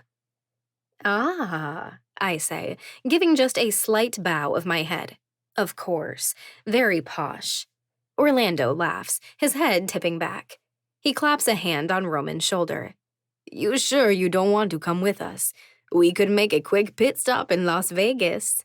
He waggles his eyebrows. I really wish everyone would stop with the wedding talk. It's nobody's damn business. I've got to catch up on a lot of work, brother, Roman says coolly, not rising to Orlando's wild joviality. Orlando makes a slightly disgusted face. I still don't get it. You choose work over not. But as you said, you're the elder brother. You make your own choices. I see it. Roman bristles. His anger and annoyance levels are already rising, and the night has only just begun. Orlando's pocket vibrates loudly. He seems annoyed at it, but when he looks at the screen, he immediately walks across the room and answers it. We should probably be talking. At least trying to act like we aren't eavesdropping on the conversation, but none of us are that smart. We all stand there, silent, quiet, trying to hear what is being said. But the room is just too loud, with the music pumping through the speakers and everyone talking. Echo walks in with a huge black bag slung over her shoulder. Her eyes scan the room, and as soon as she sees me, she walks straight over. Why the hell is Dr. Vincent back in the city? She asks, her voice low, worried, but angry. You've seen him then? I ask. She nods. He was just looking to buy some supply. Didn't say anything but congratulations on taking over the blood trade. It was completely terrifying, and I'm not a fan of feeling scared. She truly does sound annoyed. We had some complications, so we had to allow it, Roman says simply, a warning in his tone for Echo to take his word and move on. She glances at him warily and crosses the room to set her bag on the table in the middle of the room. She dumps dozens of blood bags out. Like ants swarming ice cream dropped on the road, the vampires descend on the free blood. It's not fresh, but cold blood is better than no blood. Echo looks over at me as she heads straight back for the door, her delivery complete. I don't blame her for being scared or concerned. There are too many high-level players involved right now. Just as she walks out, Orlando walks back toward our circle. Everything all right? Roman asks. Orlando takes in a deep, annoyed-sounding breath. Just some little shit causing drama in a public way at the bar closest to the house. Roman had a plan. Cause trouble back in Spain, drawing Orlando back. There's no way his plan is as simple as Orlando is saying. If I know Roman, this is only phase 1 of Orlando's troubles. And that warranted them calling you? Roman questions, though he sounds casual and innocent. He's brilliant when it comes to this kind of thing. It's a party, brother. Are you so American now you've forgotten it's rude to talk about work? Orlando says, as he claps a hand down on Roman's shoulder before bouncing off to dance with some woman from Mason's team. The lot of us glance at one another, nervous and on edge, before we all step forward to intermingle with the party. I'm talking with one of Orlando's house members, though it's not much of a conversation. She is just telling me about all the things she hates about America. But my eyes get drawn to the door when it's pushed open, and my heart drops down into my feet when Sebastian walks through. He only scans the crowd for 3 seconds before his eyes fix on me. His expression is dark, serious, very Sebastian-like. He stalks through the crowd, making a beeline straight for me. Excuse me, I say to the woman without looking at her. I meet Sebastian halfway, my heart hammering 1,000 miles per minute. What are you doing here? Trying to get yourself immediately killed? Now most of the vampire community is going to know you're back in the city. He gives me this look, something appreciative, and somewhat surprised that I still care. But that's not going to happen in this room tonight. No one is going to risk exposure. That would take explanations.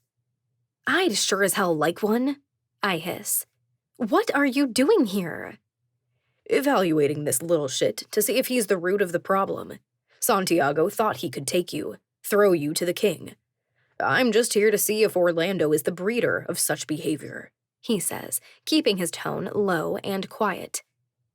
And you're going to do what about it, exactly? I ask, absolutely astounded at his audacity and utter lack of fear for his own well-being. You don't have to worry about me anymore, Juliet, Sebastian says, his dark eyes fixing on me. Enjoy the party. And without a word, he strides off into the crowd. I don't have to worry about him anymore, he's right. But I can't help it. I watch as he walks through the party, watching the house members, observing Orlando from the shadows.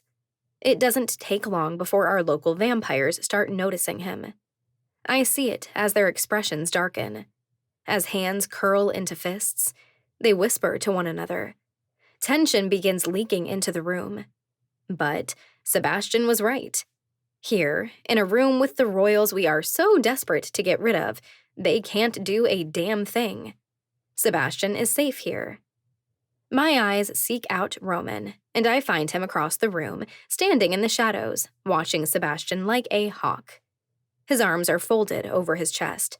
I can see every muscle in his body is coiled, and at one little wrong move, he'll snap. He's completely lost his mind, Elena says quietly as she walks to my side, showing his face to everyone here. I shake my head. I don't like it. Something about this feels calculated. Why am I getting a vibe from him that's making me want to rip his limbs off one at a time? John asks as he walks up to my side, something protective and dangerous about his stance. That would be Sebastian Vincent, Elena clarifies. Juliet's ex-fiancé who put me and 2 others in this room in a coma. An animalistic noise resonates in the back of John's throat, and he takes half a step forward before I catch his wrist, stopping him. Not here, not now, I hiss. The house will leave after tonight, and then we can deal with shit from the past. Right now, we just have to make it through this night. I really don't want anyone else walking through that door, but it pushes open again, and someone I recognize from Roman's team walks in, wide-eyed, with adrenaline radiating off of them. Wildly, they scan the room. But Roman has crossed the room in 3 seconds, his eyes fixed on the woman. What is it? He asks quietly, his tone on alert. We finally got him, she says. She seems nervous, but also excited. Who? Roman demands. Norman, she answers, and Roman instantly stands straighter.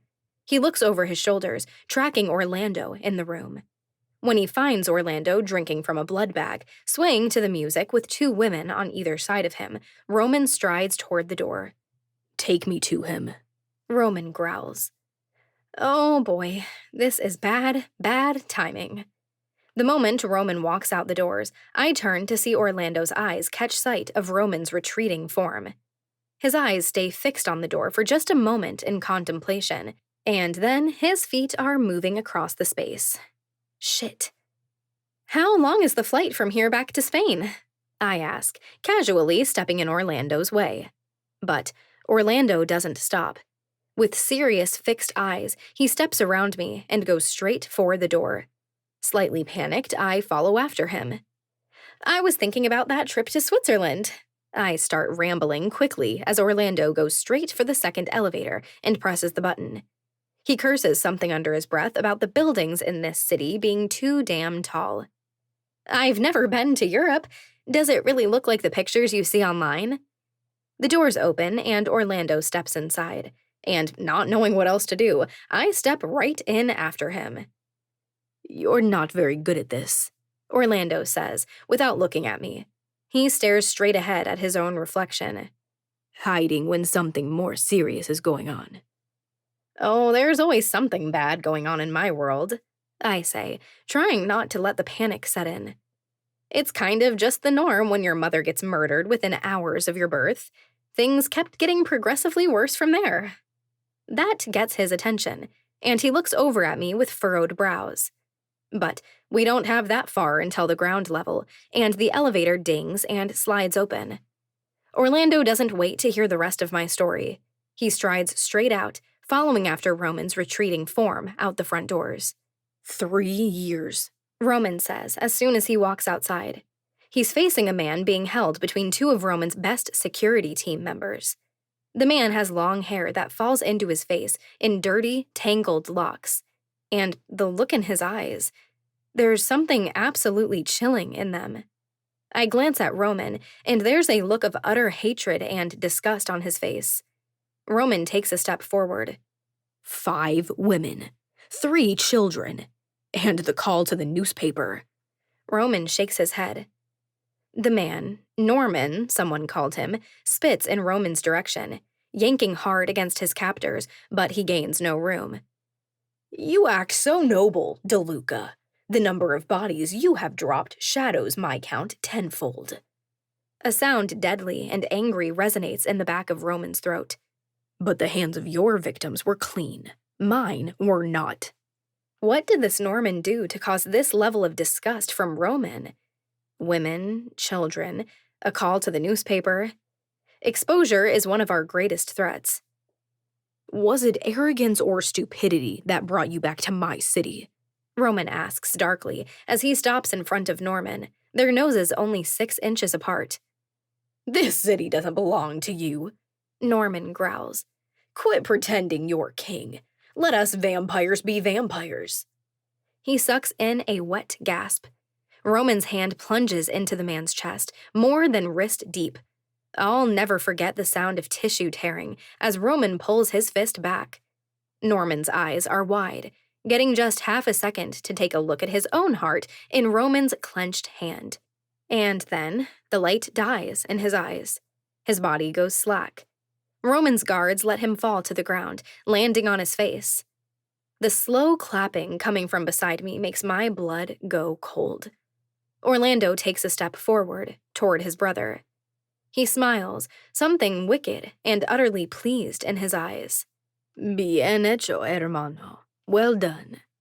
Slowly, Roman looks back at Orlando. His fingers squeeze harder on the flesh he holds, and his jaw flexes and tightens just once. An old enemy of yours, I presume? Orlando asks as he walks forward before stopping right next to the body. He stares down at Norman's corpse, observant, curious. The man was a menace, Roman says, dropping the removed organ on Norman's back. Killed innocent people, made a scene, thought he'd get away with talking to a journalist.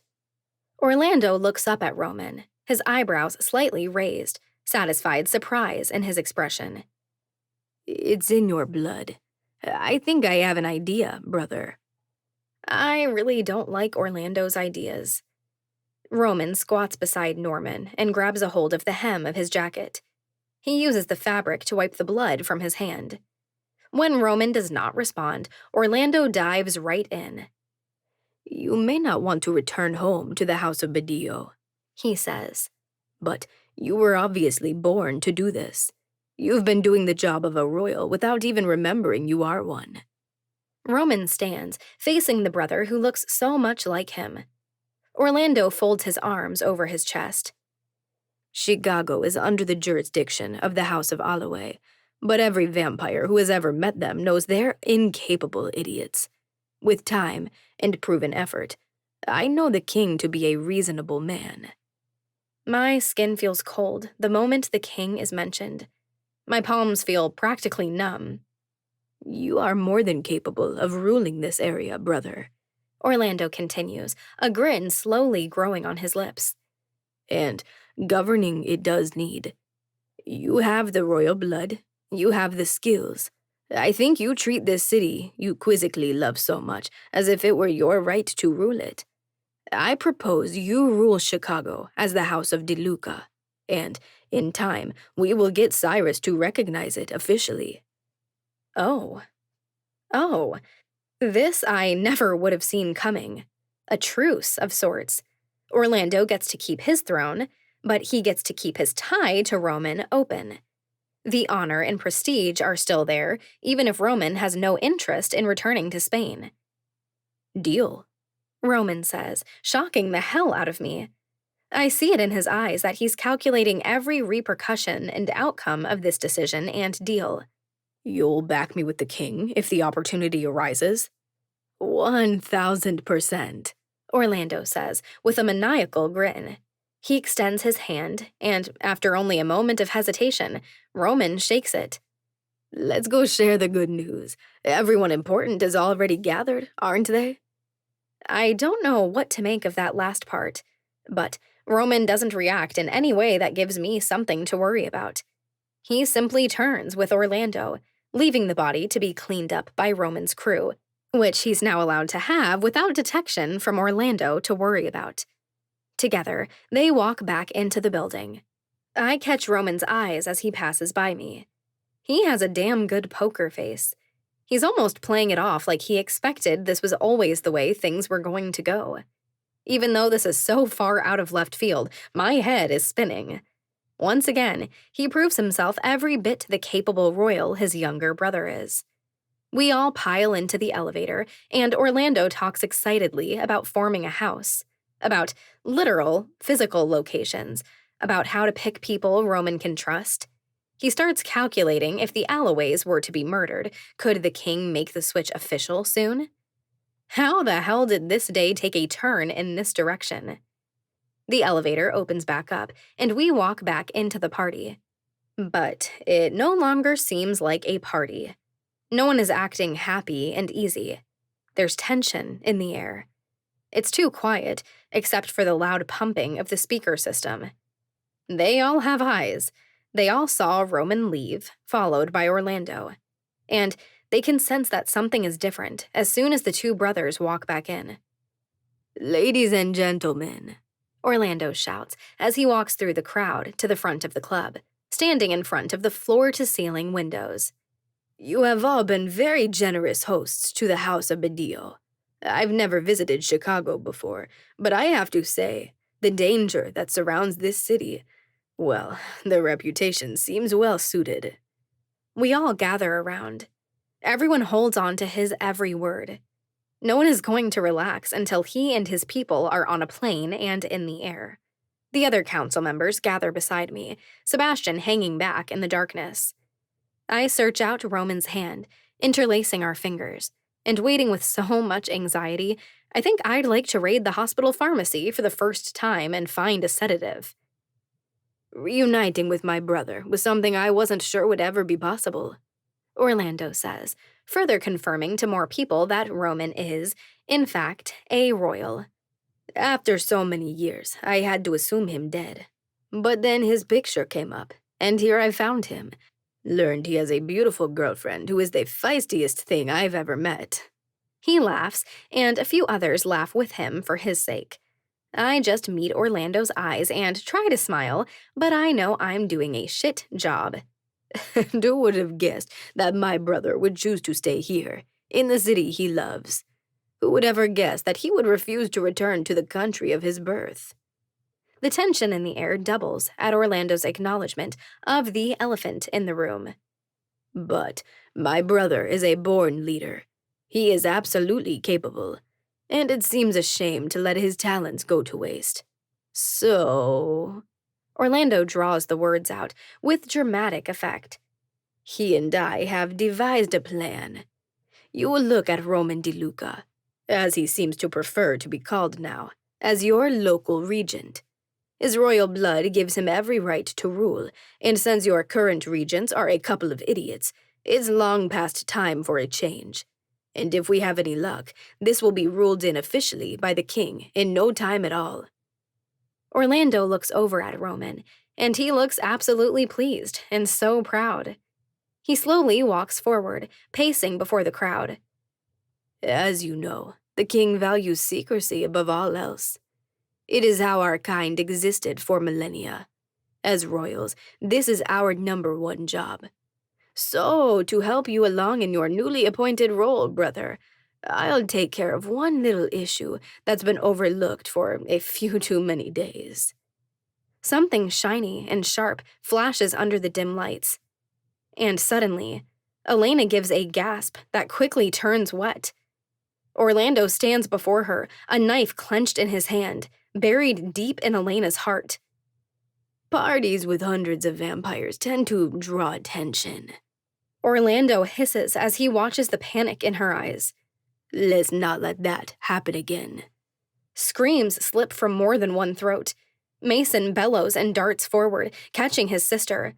John bursts forward, taking a swing at Orlando, who simply steps out of the way. Roman catches my father, blocking his death-driven dive at the Royal. Tabitha explodes into a hurricane of Russian curses and swinging blades. One of Orlando's men takes her out with one perfect punch. I stare in horror as I watch Mason lower Elena to the ground. Her skin turns gray as death takes her. "Let this be a lesson and a reminder," Orlando says, his bravado turning serious. "We can never slack. We can never get too careless. And anyone who is found to be putting our kind in danger will be dealt with." Mason is screaming with rage and grief. Two of the house members flank him, ready to take him down if he tries to turn on Orlando. My eyes are huge when I look back up at Orlando. He's a damn monster. But he's a monster with power and backup. His house members have stepped up, protecting him, drawing their weapons. This could turn into a bloodbath at any moment. "You will recognize my brother as your new ruler," Orlando says, breathing hard with the adrenaline filling the room. "But first, I will clear his way. $10,000 to the first person who gives me the names of the other Chicago Night Council members." Chapter 12. The room is utterly silent for 10 whole seconds. Eyes are shifting. Nerves are making everyone in the room look guilty. Who will be the first to talk? Who is going to betray us? And how the hell is it going to factor in when Orlando learns his own brother was a key founder of the council? Mason rages again, lunging at Orlando before being tackled to the floor by the house members. My eyes shift down to my best friend lying at my feet. One problem at a time, and this one is pretty damn urgent. "We have to get her out of here," I say in a whisper as Orlando starts monologuing again. John's welled, red eyes rise up to mine, and I see them widen for a second as the realization hits him. He sniffs and nods. Mason sobs and continues to curse Orlando from the floor as he watches John hook his arms around Elena, pulling her up easily. Through the crowd, me and my father work our way out. I make sure to catch Orlando's gaze, giving him the evil eye. It's justified. She's my best friend. I'd be pissed if she were going to stay dead. So, this is all part of the show. I can't worry about what's going on in there right now. I don't know if there's a time limit to my gift. "The man is a damn maniac," John seethes as we wait for the elevator. "Juliet, I thought—" "I know." I cut him off as we step into the elevator. I press the button for the 3rd floor instead of ground. "We just need to get somewhere safe, quiet, private. I'll be dead for about 5 minutes, but Elena will immediately come back. At least, that's how it works with Roman." "Juliet, I don't know if I can handle watching you die," John says, shaking his head, and more tears well in his eyes. I wave him off. I've died a couple dozen times now. Trust me, it's no biggie. And I promise I will come back. The elevator slides open, and I breathe a sigh of relief. The lights are turned off, and there's not a soul around. I wave John forward until we tuck into a hall with no visible cameras. He lays Elena on the ground, and I look anywhere but at the huge bloodstain on her dress. "You ready?" I ask as I kneel next to her. "It's going to happen fast. Stay calm, okay?" The look on his face is absolute terror and dread, but he gives me an unsure nod. I grab Elena's arm, and an instantly agonizing, familiar pain rips through my chest. My ribs break. The pain darts directly into my heart, and I drop to the ground, dead, once more. The surge begins, a deep rumble, the passing of air like I'm strapped to the front of a jumbo jet. Faster, faster, until finally I pop back into existence. It's the sound of cursing that hits my ears, and with a gasp for air, I sit up from the ground. Holy Mother of Louis Vuitton! Elena screeches as she scrambles back from me, her back hitting the wall behind her. You really can come back from the dead. I stretch out my muscles, working through the death that's crept into my limbs. Told you. Did you time me? I ask John as I climb to my feet. My father looks at me with complete and utter disbelief. Not really, but about 4 minutes, maybe 5. I nod, stretching my neck to one side and then the other. Seems pretty consistent then. It's still a learning process. This was only the second time I've used my gift. I'm still figuring out the parameters. Elena shakes her head, looking like she's seen a ghost. You were so dead. And now I'm not, I say, getting antsy. I grab the handkerchief out of John's pocket and wipe away the blood on my chest. It was Elena who was staked, yet there's blood on my chest just like it was me who was. Look, I'm sorry. I would love to stay here and process your shock with you, but I really need to know what shit is going on upstairs. John, take Elena back to the church. No one can see her until further notice. That means no work for you, got it? What church? She asks, reminding me that we haven't filled her in on every secret shared between Roman and me. I shake my head. Just go with John. But seriously, no one can know you're back for now, okay? And I think it's better if Tabitha continues to think you're dead for now. "'Kay," she says with a nod. She's still staring at me like I've grown 2 extra heads as we go back to the elevator. I press up, they press down. Their elevator opens up immediately. Stay out of sight, I say again, staring at her with wide, serious eyes. She just nods, looking a little too shocked for comfort. I'd rather not have her brain glitch out on us while she tries to process, but at least she isn't alone. 20 seconds later, the elevator opens for me, and I step inside to ascend to the club. When I step out, there are 4 of Roman's team members waiting to go down. The look in their eyes tells me they're dying to tell me what's going on. But the open door behind them leading into the club prevents any sharing of information. I can only give them a nod as I walk by, heading back inside. Roman stands at the back of the room, with his arms folded over his chest. I find Sebastian across the room, watching the scene, darkly. And Mason sits in a chair away from everyone, tears soaking his normally happy face. But right now, Mason looks like he is radiating death. I pray that he remembers what my gift is, but honestly, he'll be a better actor if he doesn't. Orlando is questioning Ivana, but the woman isn't giving anything away. What's going on? I ask quietly. He's questioning everyone, Roman says simply. He's holding a lot in right now. I can tell. He, too, looks like he's 30 seconds away from exploding. I give a nod. I hold Roman's gaze for a second longer, silently asking the question, has anyone given us up yet? Roman simply shakes his head. Well, that's a massive miracle.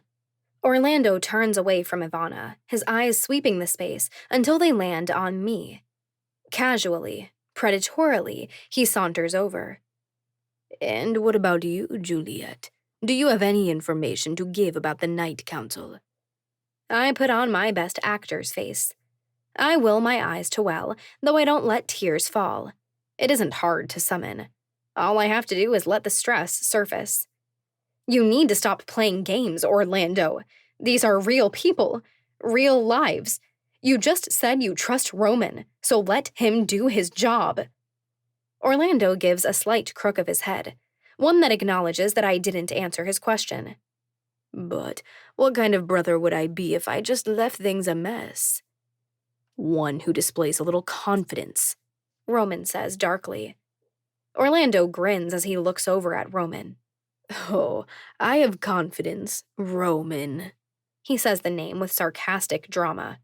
But I have always loved a good conspiracy, and my source gave me one of the best I've heard yet. His source. I haven't paused yet to consider how Orlando knew about the Night Council. Really, it probably wasn't that hard to figure out Elena was part of it. She was very obviously in charge of the party the night I was announced to the community as the new council member. It wouldn't take Sherlock to figure that one out. But who the hell told him there is a Night Council in the first place? I'll leave when this is taken care of, Orlando says as he claps a hand down on Roman's shoulder. Someone will talk. The reward has gone up to 20,000. He says loudly so everyone in the room can hear him. I'm staying at the Carmon Hotel. Come find me if you'd like to do the right thing. Orlando walks right out the doors, his house members trailing after him. It's silent for a good 60 seconds once they're gone. The shock of what's just happened lies heavily on everyone's tongues. And no one here, besides Roman, Sebastian, and maybe Mason, knows Elena isn't still dead. Eyes start shifting around. They go to the guilty parties.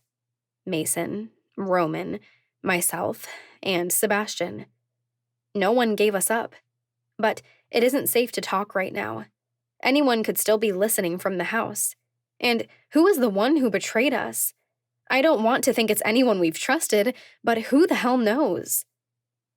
Go home, Roman says in a low, rough voice. I'll handle this. The tension in the room is thick. No one moves at first, but Sebastian peels away from the wall. Mason wipes his face and strides toward us. We need to have a council meeting, right now. We need to warn Sigrid. But just how much do we dare push our luck? If the council gathers right now, it might be way too obvious. Sebastian, you feel like making some breakfast? I ask. I need to change first, but it's been way too long since we all got together. It's dark times like these that we need to stick together. The surprise in Mason's eyes only lasts a second before he realizes what I'm doing. We need to get together, but there's every chance each of our places is being watched. But until tonight, Sebastian has had zero ties to the royals' presence. Of course, Sebastian says smoothly, instantly catching what I'm truly asking. I'll get the food cooking. Come by whenever you're ready. We step into the elevator and ride down in silence. I hate this level of paranoia. It might be different from when I learned Sebastian was stalking me, but it makes my skin crawl too. Nowhere feels safe right now. We all go our separate ways when we walk outside. Even Roman heads off. If anyone is following us, watching us, we need to lose them if possible. I go by the hospital first. I check in on things, but my brain is entirely absent. After 20 minutes, I head back to my apartment. There, I change and scrub my hands clean. I tried to be careful not to get Elena's blood on me, but there's still a smear of it over my left thumb. When I'm clean and ready, I head back outside and take a route I would normally never take to head to Sebastian's building. I honestly can't believe I'm about to walk in there again. After everything that happened, after everything that went down, I never would have dreamed that I'd voluntarily walk back into this place. I ride the elevator up to the top floor, and the doors open to a familiar, beautiful, nearly pure white penthouse. The smell of food actually does waft through the air. I try to push back the memories this place invokes. The first time I cooked for Sebastian here when he was having a bad day. The times we spent making out on that couch. When Sebastian proposed to me in the living room. Ugh, why? Why did he have to come back? Why did everyone feel so damn desperate that they were willing to make a deal for Sebastian's safe return to Chicago? I round into the kitchen and find I'm the last to arrive. Roman stands with his hands braced on the countertop, his jaw clenched so tight, surely his teeth are going to fracture. Mason looks pale as a ghost as he sits at the island, his fingers interlaced and white from the pressure. Roman pulls his phone out and calls Sigrid. When she answers, he puts it on speaker and lays it on the counter. Mason does the same for Elena, and it feels like a miracle that we're still able to talk to her.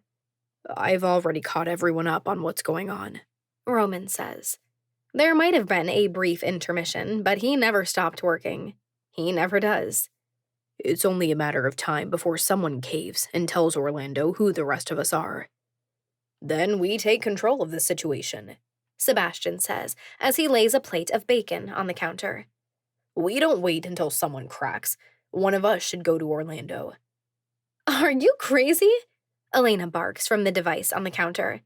Did you not witness him stake me?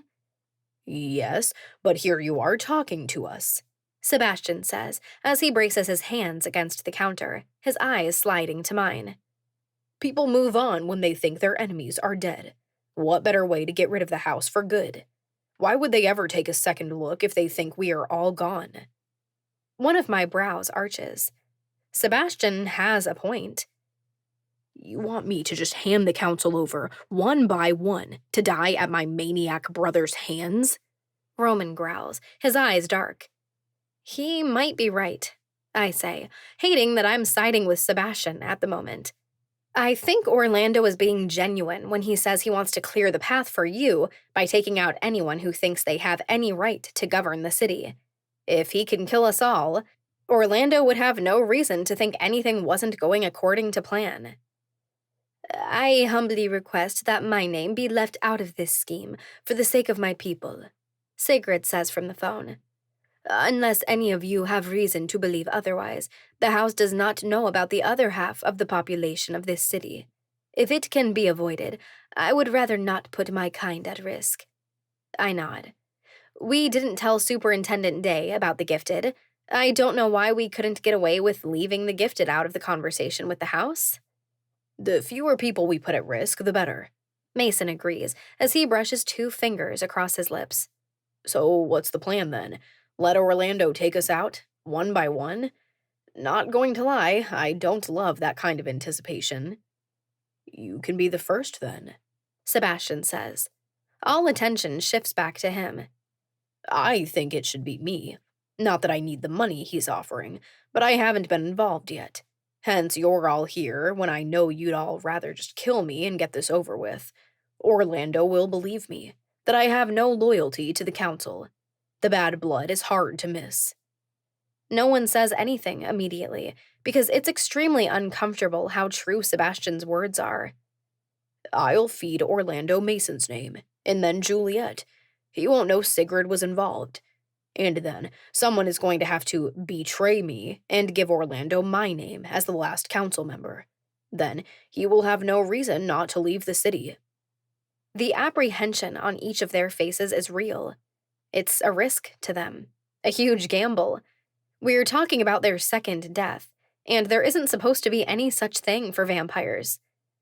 I'm sitting here totally alive, you guys, Elena says, in that no-nonsense voice of hers. I got stabbed through the heart. You all watched me die. But Juliet is the real deal. I feel good as new. Mason lets out a hard breath, leaning back in his seat. I hate the plan, but I do think it's the best plan. But I'll keep that stipulation. I go first, and I want it over within 24 hours or less. I've got enough to stress over. I'd rather get this impossible death over with, sooner than later. With pleasure, Sebastian says, fighting the smile that's trying to curl on his lips. He turns and scoops a stack of pancakes onto a plate. No one is eating anything. Anticipating looming death will do that to an appetite. Once you've died, you can't be seen again until after the house is confirmed on the ground in Spain, Roman says. But we all need to think of a plan of explanation for everyone who will think you're dead, but definitely will see you walking the streets again. True. How do we explain it? One issue at a time. Chapter 13. The plan has to work. Roman will stay on the ground, doing everything he usually does, keeping the city safe and under control. Unfortunately, it doesn't look like the plan to draw Orlando back to Spain by causing issues there is going to work. Whoever this woman he has there taking care of things in his absence seems to be exceptionally competent.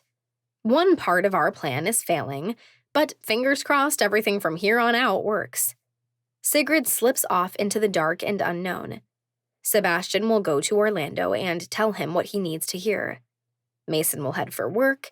He will wait for the signal from me, and then he will head down to the cafe on the corner closest to Godfrey Tower. He'll be seen walking in by Orlando, and if all goes according to plan, Mason will be followed out the back of the building into an alleyway where Orlando will kill him. I'll be waiting in the shadows, and when Orlando is gone, I'll do what I do. Damn, I hope it all goes right. Once it's all ironed out, the council meeting is ended. It's a little ironic that we're doing exactly what Orlando wants to kill us for, and we're plotting each of our own deaths. Roman heads off in one direction. Mason takes off for Godfrey Tower, which leaves Sebastian and me alone, for the first time since before our engagement party. But not before Roman gives Sebastian a very growly, very colorful warning to stay on his best behavior. It's noon, and a surprisingly sunny day for February. Sebastian and I both don our darkest sunglasses, but my eyes are still searing with the light. We've got a 7-block walk ahead of us. The L doesn't run in the right direction. We could take a cab, but that puts the two of us in way too close quarters for my comfort. Sebastian looks over at me as we cross an intersection. I can nearly hear the chaotic thoughts leaking out his ears. "What?" I ask with a slightly annoyed sigh. He looks forward again. "I have about 1,000 things I want to say, but I don't know how the hell to start." I roll my eyes. I'm just so over this. "How about your plan to apologize to the entire supernatural population of Chicago? That might be a good beginning." "I know the damage runs too deep," Sebastian says. "A million I'm sorries is never going to repair what I did. And besides, I still only regret doing what I did because it made you hate me." "You're a piece of work," I say, with a shake of my head. "I'm aware," he answers darkly. "I never pretended to be any golden boy. Besides, it's only a matter of time before one of these amateurs is successful." I stop suddenly on the sidewalk, my eyes widening as I look at the back of Sebastian's head when he takes 2 steps past me. Does that mean someone has already tried?" "It means 3 someones have tried to kill me since I came back to Chicago," Sebastian says, a bored and impatient look in his eyes. I start walking again, and my gut is full of indecisive vipers. "And what did you do with them when they were unsuccessful?" "There are a few people who don't completely hate my guts," Sebastian says as we walk down the sidewalk. "After I incapacitated them, I had Evelyn make them forget what I did. She wasn't particularly thrilled to be participating, but money is always a pretty solid motivator. She needs a pile of it to go back to college. I paid for a full ride to finish her degree." That's sweet and manipulative, and it sounds exactly like Sebastian. "Met your dad, too," he adds, without looking at me. Oh boy. "He had some pretty angry words to share," Sebastian says. "Beat the shit out of me. Can't say I blame him. I had a daughter, too. Put things in a little different perspective." Ugh, it always breaks my heart. Sebastian had a son and a daughter, and he lost both of them the same day he lost his wife. It sent him down the dark path that eventually brought us together. I ignore those parts because they are some of the most complicated. "Does Roman know there have been attempts on your life?" I ask hesitantly. Sebastian shakes his head. "Roman kept his end of the bargain. He has no obligation to protect me, and I'm not asking for it." Roman said he knew that if he really killed Sebastian, I wouldn't be able to live with it. And now, hearing that 3 others have tried to kill my former fiancé, Roman was right. I will never love Sebastian again. I will never forgive him for what he did. But apparently, I don't actually want him dead. I realize now that it's been quiet for several beats too long. The thoughts are radiating off of Sebastian again. You and Roman really never, while you and I were together? He finally drops what's really been building.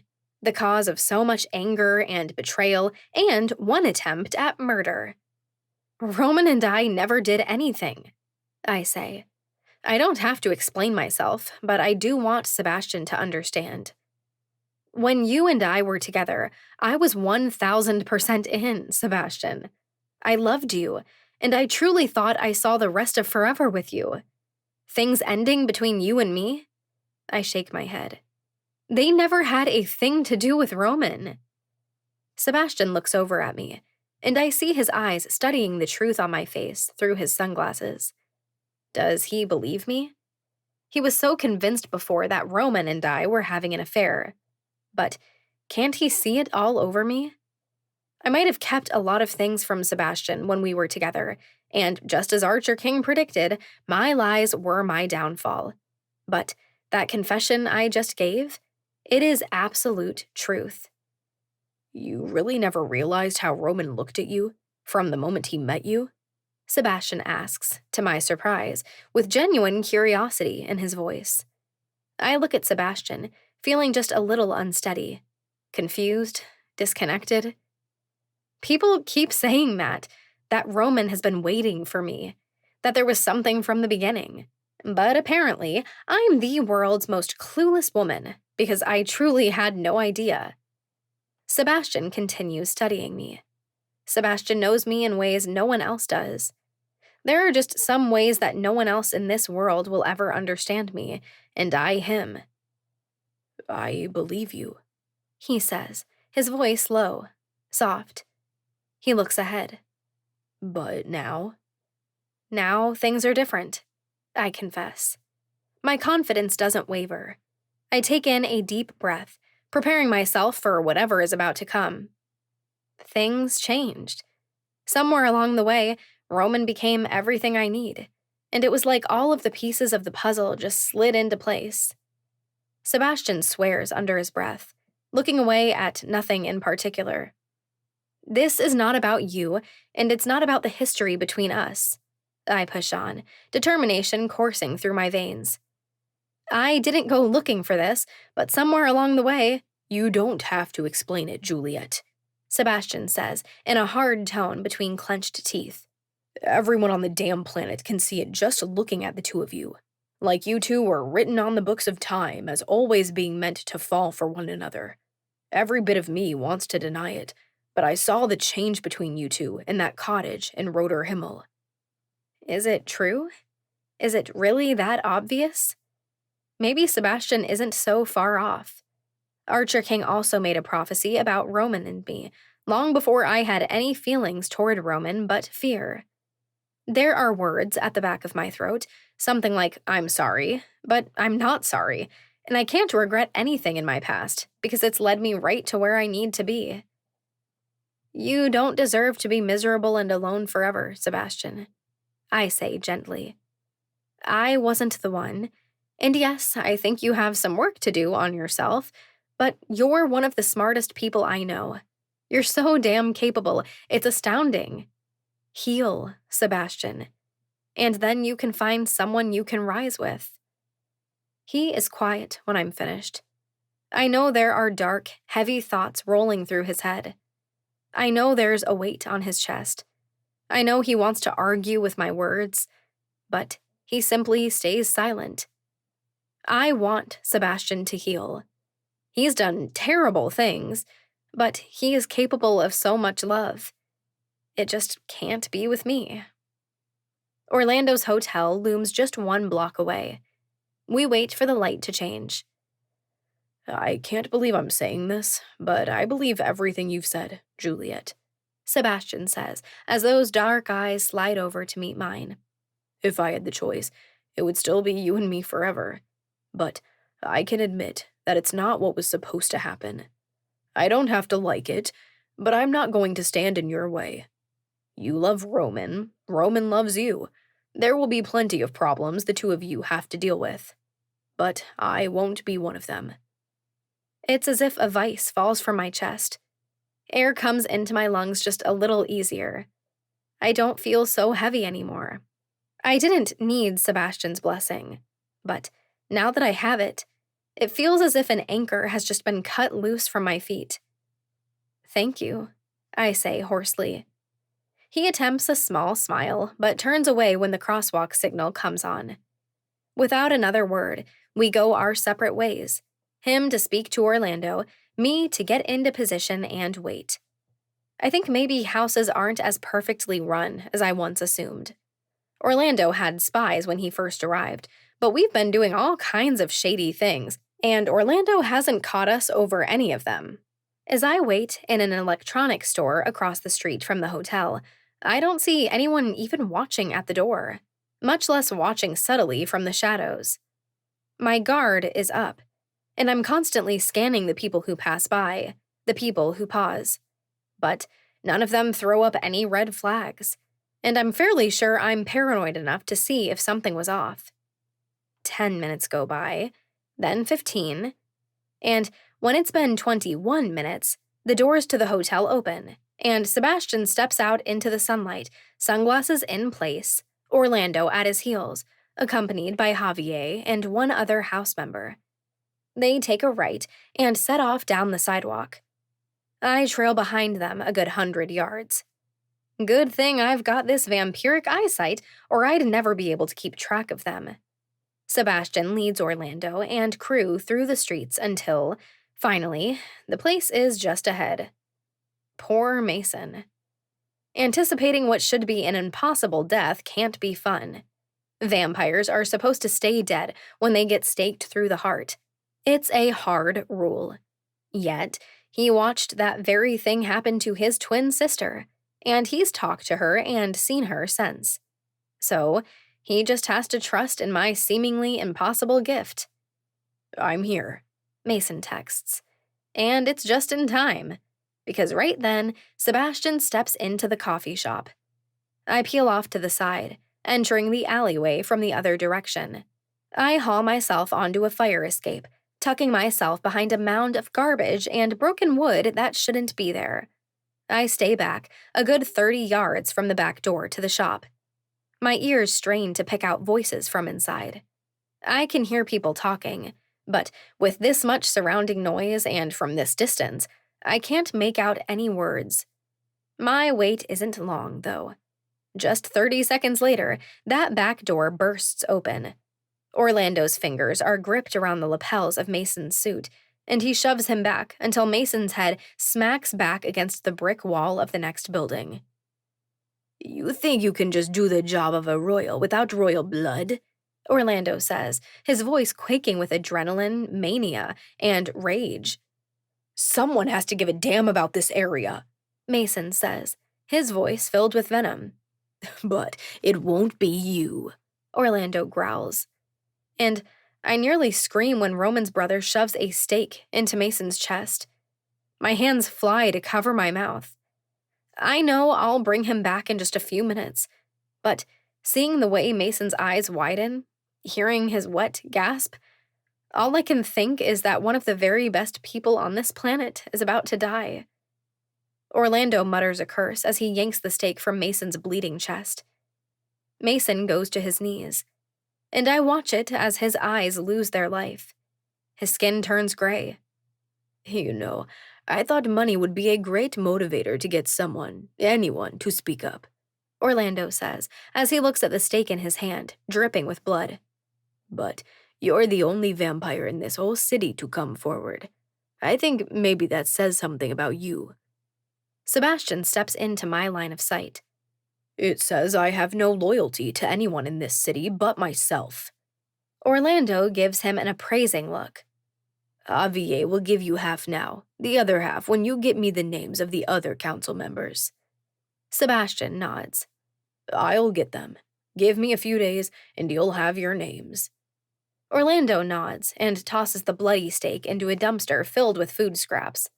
No one is diving through that filth. He gives a nod to his house members and walks back into the coffee shop. Sebastian hesitates for just a moment, and I see his eyes cast around for me. Either he doesn't see me, or he knows better than to actually look for me and potentially give my location away. He casually strolls back through the door, and I hear it close behind them. I pull out my phone and text Patrick, Mason's bodyguard. Once you see them leave, wait 2 minutes and then meet me out back. Got it. My eyes fix on Mason's body, and I realize what a miracle my gift is. Being able to die for people? Lots of people say they would do it for their loved ones.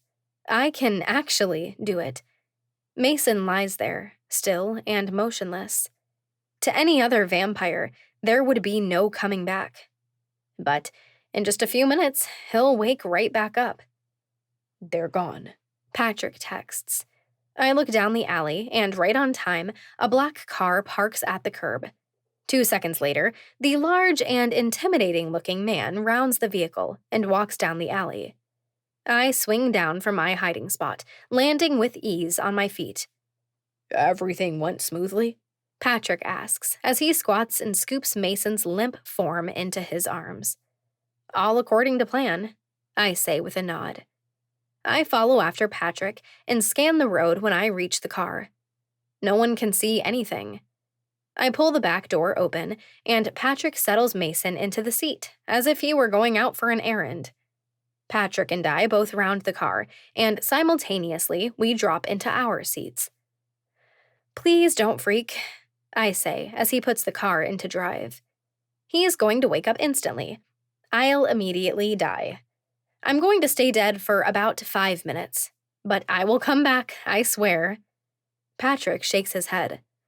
I still can't believe you kept this a secret for this long. I didn't believe it when Mason told me. But then Elena told me her story. I give a nod, and my heart is beating faster and faster. I still don't know if there's any kind of time to limit when I can die for someone. Every second counts right now.